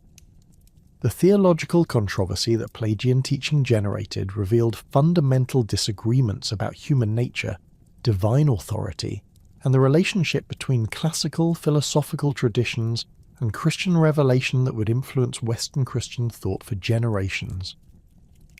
Pelagius's emphasis on moral responsibility and human capability appealed to educated Romano-British Christians whose classical education had emphasized virtue ethics and rational moral choice, while challenging theological positions that seemed to diminish human dignity through assertions of natural moral incapacity. His rejection of infant baptism as unnecessary for salvation, based on his denial that newborn children bore guilt for Adam's sin, created practical pastoral problems while raising theological questions about the nature of sin, redemption, and divine justice that required systematic theological response. The spread of Pelagian teaching throughout Britain during the early 5th century demonstrated both the appeal of its theological positions among British Christian intellectuals and the institutional weaknesses that enabled heretical doctrines to flourish without effective ecclesiastical oversight. The absence of strong episcopal authority capable of enforcing theological orthodoxy created conditions where individual teachers could develop and propagate religious ideas without systematic examination of their compatibility with established Christian doctrine. The social networks that connected British Christian communities, while facilitating religious communication and mutual support, also provided channels through which heterodox teachings could spread rapidly while avoiding the scrutiny that more centralized ecclesiastical organization might have provided. The visits of Bishops Germanus of Auxerre and Lupus of Troyes to Britain in 429 AD and 447 AD represented systematic continental intervention designed to combat Pelagian influence while re-establishing Orthodox Christian teaching among British Christian communities that had drifted toward theological positions that church authorities considered dangerous to Christian faith and practice. Germanus, whose reputation for theological learning and pastoral effectiveness had made him one of Gaul's most respected bishops, brought both doctrinal expertise and administrative experience that British ecclesiastical leaders apparently lacked while providing connections to continental Christian scholarship that could address the intellectual challenges that Pelagian teaching presented. Lupus, whose monastery at Lerins had become a centre for theological education and spiritual formation, contributed monastic perspectives that emphasized divine grace and human spiritual dependence, while offering practical models for Christian community life that could counter Pelagian individualism. The public debates that Germanus organised during his British visits created opportunities for direct theological confrontation between orthodox and Pelagian positions, while demonstrating the intellectual rigour that Christian theological discourse required. These encounters, conducted according to formal rhetorical procedures that educated audiences could appreciate, addressed fundamental questions about human nature, divine sovereignty, and Christian salvation that had practical implications for Christian life and pastoral care.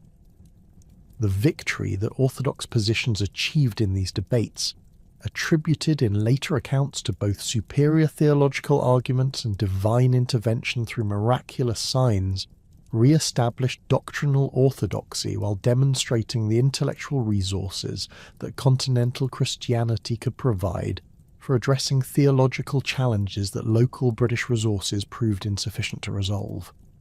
The practical reforms that Germanus implemented during his visits addressed both immediate doctrinal problems and underlying institutional weaknesses that had enabled Pelagian teaching to flourish among British Christian communities. His establishment of more systematic theological education for British clergy created educational infrastructure that could maintain orthodox teaching while providing intellectual resources for addressing future theological challenges.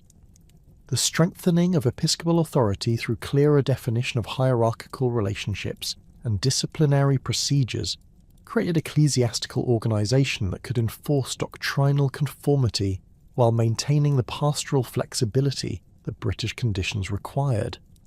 The integration of British Christian communities into broader continental ecclesiastical networks provided ongoing theological oversight while offering access to the scholarly resources that doctrinal orthodoxy required.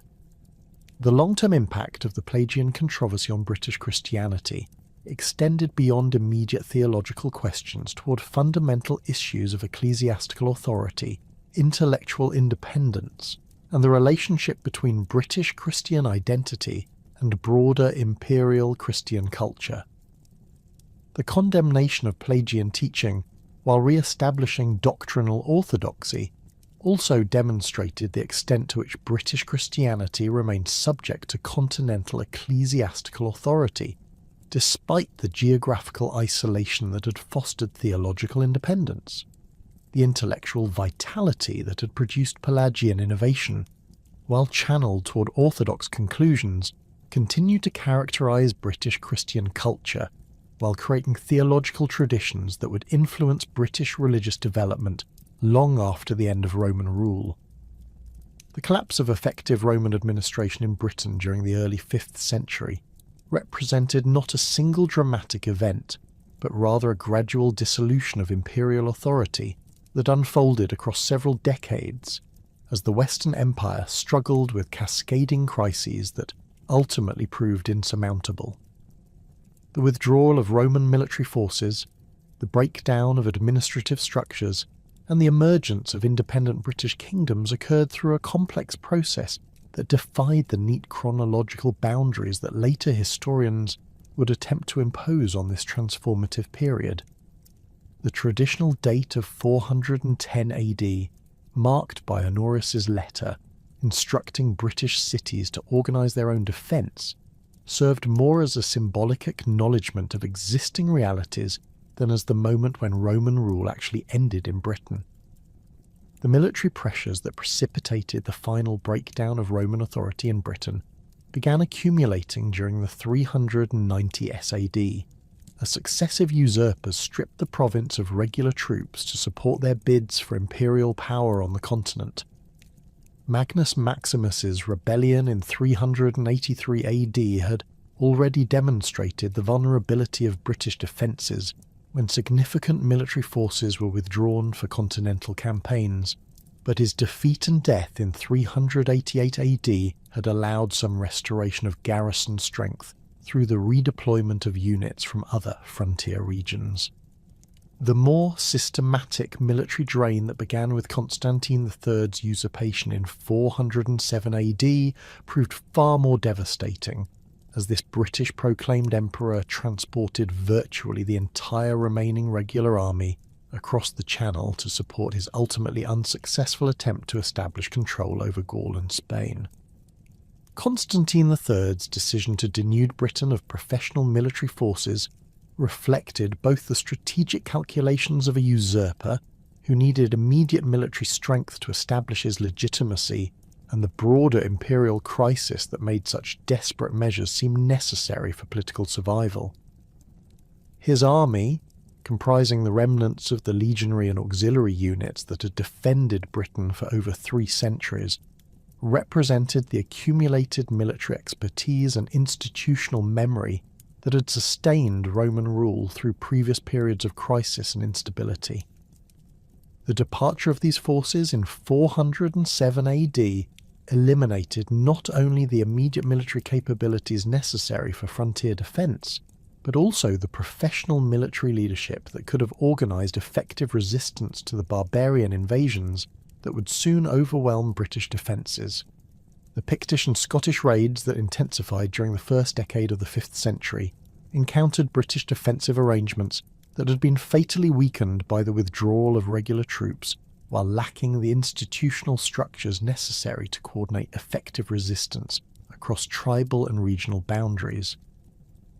The Limitanei units that remained in frontier positions, while possessing local knowledge and personal investment in defending their communities, lacked the training, equipment and organisational capabilities that systematic defence against coordinated barbarian attacks required.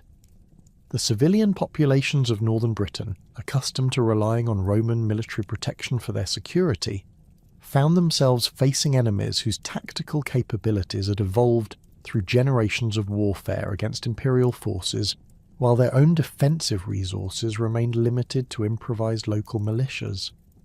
The Saxon invasions that devastated eastern and southern Britain during the 410s and 420s encountered similar conditions of military weakness and organisational collapse, but the maritime nature of these attacks created additional challenges that existing defensive arrangements proved completely incapable of addressing.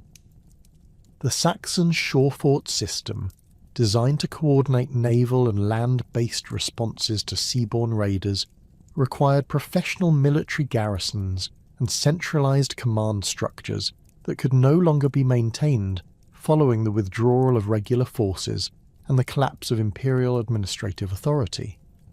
The individual forts, while retaining their defensive capabilities against direct assault, became isolated strongholds whose limited garrisons could provide only local protection, while lacking the mobility and coordination necessary to prevent Saxon forces from establishing permanent footholds in British territory.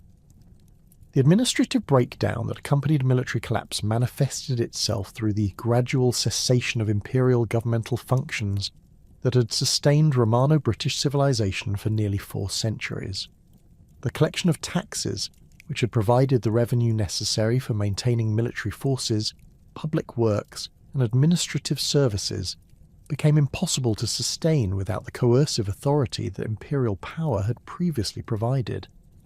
Local magistrates, deprived of higher authority to which they could appeal for support in enforcing unpopular policies, found their positions increasingly untenable as communities prioritised immediate survival needs over abstract obligations to distant imperial authorities who could no longer provide protection or services in return for taxation. The monetary system that had facilitated commercial exchange throughout Roman Britain experienced similar collapses. Imperial mints ceased production, and existing currency supplies became inadequate to support normal commercial activities. The debasement of silver coinage that had characterised the 3rd century crisis had already undermined confidence in imperial currency, but the complete cessation of new coin production during the early 5th century created monetary shortages that forced British communities to revert to barter systems and local exchange arrangements that had not been necessary for generations. The commercial networks that had connected British producers to continental markets, already disrupted by political instability and military conflict, became impossible to maintain without reliable currency and the legal frameworks that imperial authority had previously provided. The urban centres that had served as the focal points of Romano-British civilization experienced varying degrees of decline and transformation as the economic and administrative functions that had sustained their development disappeared or relocated to more defensible positions. Londinium, despite its commercial advantages and accumulated infrastructure, could not maintain its population or economic activities without the imperial administrative functions and military spending that had driven its growth during the previous centuries. Archaeological evidence suggests that large sections of the city were abandoned during the early 5th century, with remaining populations concentrating in smaller, more defensible areas, while much of the urban infrastructure fell into disrepair through lack of maintenance and systematic demolition for building materials. The fate of other major Romano-British cities varied according to their geographical positions, defensive capabilities, and the extent to which their populations could adapt to changed circumstances. York, with its massive fortress walls and strategic position controlling river transport, maintained some urban functions while serving as a stronghold for British resistance movements that emerged in northern England. Gloucester, Winchester, and other former provincial capitals experienced similar transformations, with their populations contracting within defensible perimeters while abandoning the extensive suburban developments that had characterized their imperial prosperity. The public buildings that had symbolized Roman civilization, basilicas, bathhouses, amphitheatres and temples, either fell into ruin through neglect or were systematically dismantled to provide building materials for defensive works and private construction projects. The villa system that had represented the pinnacle of Romano-British rural prosperity experienced equally dramatic transformation as the economic and social conditions that had sustained aristocratic rural life disappeared along with imperial authority. The wealthy British landowners who had constructed elaborate country houses during the 3rd and 4th centuries found themselves unable to maintain the specialised craftsmen, imported luxury goods, and extensive household staffs that villa life required without the commercial networks and monetary systems that imperial administration had provided. Some villas were abandoned entirely, their owners either fleeing to more secure urban locations or adapting to simpler lifestyles that required less elaborate domestic arrangements. Others were modified to serve defensive functions, with their courtyards converted into fortified enclosures and their residential quarters adapted to accommodate larger populations seeking protection from raiders and invaders. The emergence of post-Roman British kingdoms represented both the collapse of imperial political structures and the adaptation of indigenous British leadership traditions to fill the governmental vacuum that Roman withdrawal had created. The Romano-British elite who had served as magistrates, decurions and provincial officials during the imperial period possessed administrative experience and social authority that made them natural leaders during the transition to independent rule, but their education and cultural orientation had prepared them for operating within imperial institutional frameworks rather than creating entirely new governmental systems. The kingdoms that emerged during the 5th century, including those of Vortigern in central Britain, Ambrosius Aurelianus in the west, and various local strongmen throughout the former province, represented attempts to combine Roman administrative methods with British tribal leadership traditions, while addressing the immediate security and economic challenges that imperial collapse had created.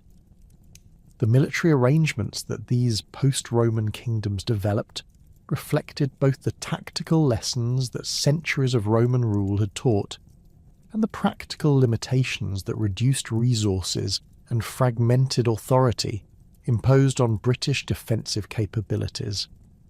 The employment of Saxon mercenaries, initially recruited to supplement British forces against Pictish and Scottish raiders, demonstrated both the military effectiveness that Germanic warriors could provide and the dangerous precedent that reliance on barbarian military assistance established for British independence. The foederati arrangements that British leaders negotiated with Saxon warbands, granting land and payment in exchange for military service, followed imperial precedents that had been employed throughout the late Empire, while creating the conditions that would ultimately lead to Saxon political dominance over much of Britain. The cultural continuities that persisted through the collapse of Roman political authority revealed the extent to which Romano-British civilization had created hybrid identities that could survive the disappearance of imperial institutions while maintaining connections to classical traditions and Christian religious practices.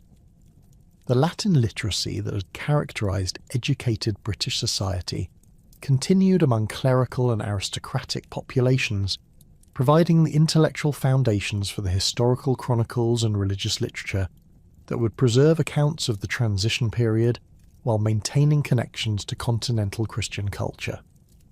The Christian churches that had been established during the 4th century provided institutional continuity that transcended political boundaries while offering spiritual and practical support to communities struggling to adapt to post-imperial conditions.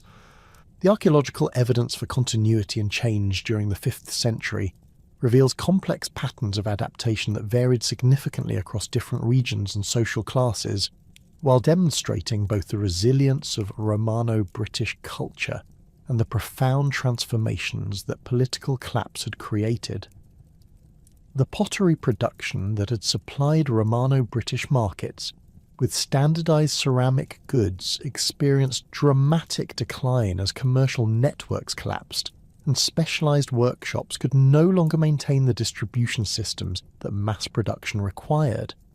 However, local pottery traditions that combined Romano-British technical methods with simplified decorative schemes continue to serve regional markets while demonstrating the persistence of craft knowledge that imperial collapse had not entirely eliminated.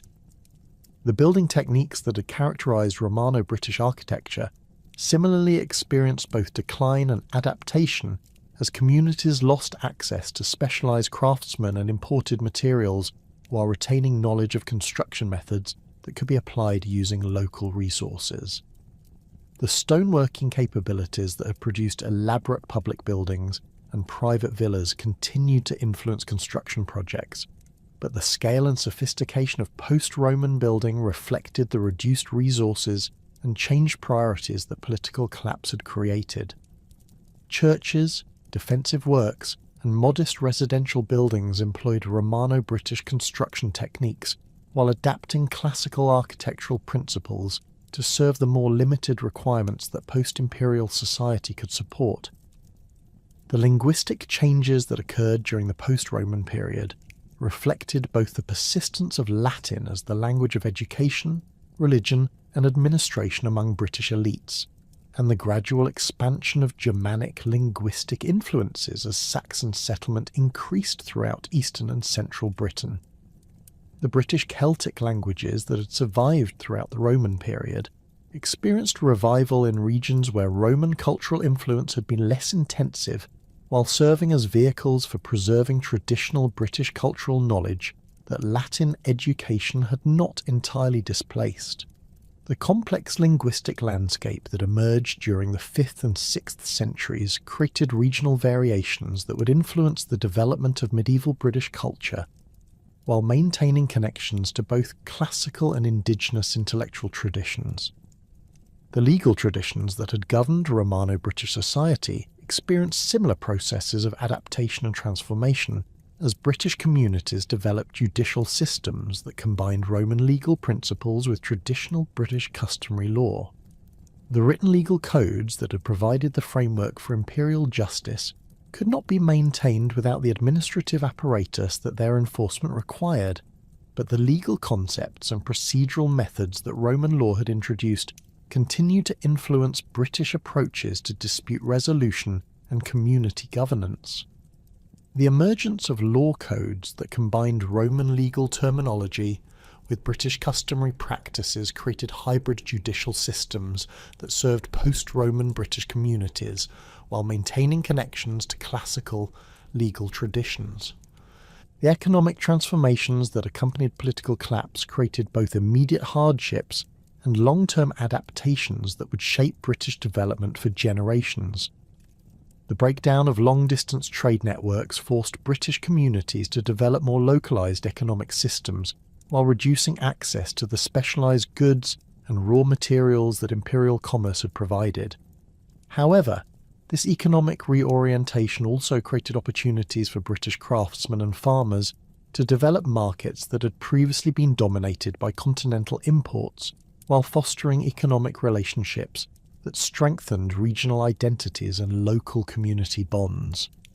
The religious developments that occurred during the transition period demonstrated both the institutional strength that British Christianity had achieved during the 4th century and the theological independence that geographical isolation from continental ecclesiastical authority had fostered.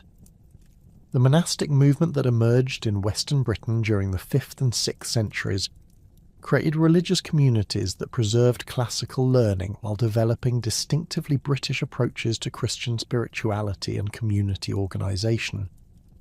The missionary activities that British monks would eventually undertake in Ireland, Scotland, and continental Europe demonstrated the intellectual vitality and religious commitment that British Christianity had maintained despite the political chaos that surrounded the end of Roman rule. The legacy of Roman Britain extended far beyond the immediate post-imperial period, creating cultural, institutional and material foundations that would influence British development throughout the medieval period and beyond. The urban centres that had been established during the Roman period, despite experiencing decline and transformation during the 5th century, provided geographical focal points that would eventually support the revival of town life under Anglo-Saxon and Norman rule. The road network that Roman engineers had constructed continued to serve as the primary transportation infrastructure for medieval Britain while providing the communication links that political reunification would require. The agricultural improvements that Roman farming techniques had introduced created productivity levels that could support larger populations while establishing land use patterns that would persist for centuries. The intellectual traditions that Romano-British education had fostered provided the cultural foundations for the scholarly achievements that would characterise medieval British monasticism, while maintaining connections to classical learning that would prove essential for the preservation and transmission of ancient knowledge. The legal concepts that Roman law had introduced continued to influence British judicial development, while providing intellectual resources that would contribute to the emergence of common law traditions that would eventually spread throughout the English-speaking world. The architectural and engineering knowledge that Roman construction had demonstrated provided technical capabilities that would support the building projects that would mark the revival of British civilization under later political systems. The administrative experience that Romano-British officials had gained through centuries of imperial service created governmental knowledge that would influence the development of medieval British political institutions while providing practical understanding of the challenges that effective governance required. The military traditions that had evolved through centuries of frontier warfare provided tactical knowledge and organisational methods that would shape British military development, while creating cultural values that emphasised discipline, loyalty and systematic preparation for conflict.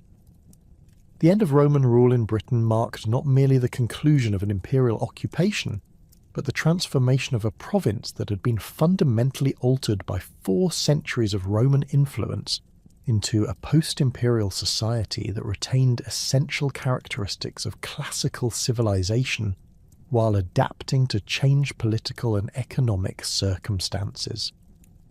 The Romano-British culture that emerged from this transformation provided the foundation for the distinctive British civilization that would eventually reunite the island under Anglo-Saxon rule, while maintaining connections to European culture that would influence British development throughout the medieval period and beyond.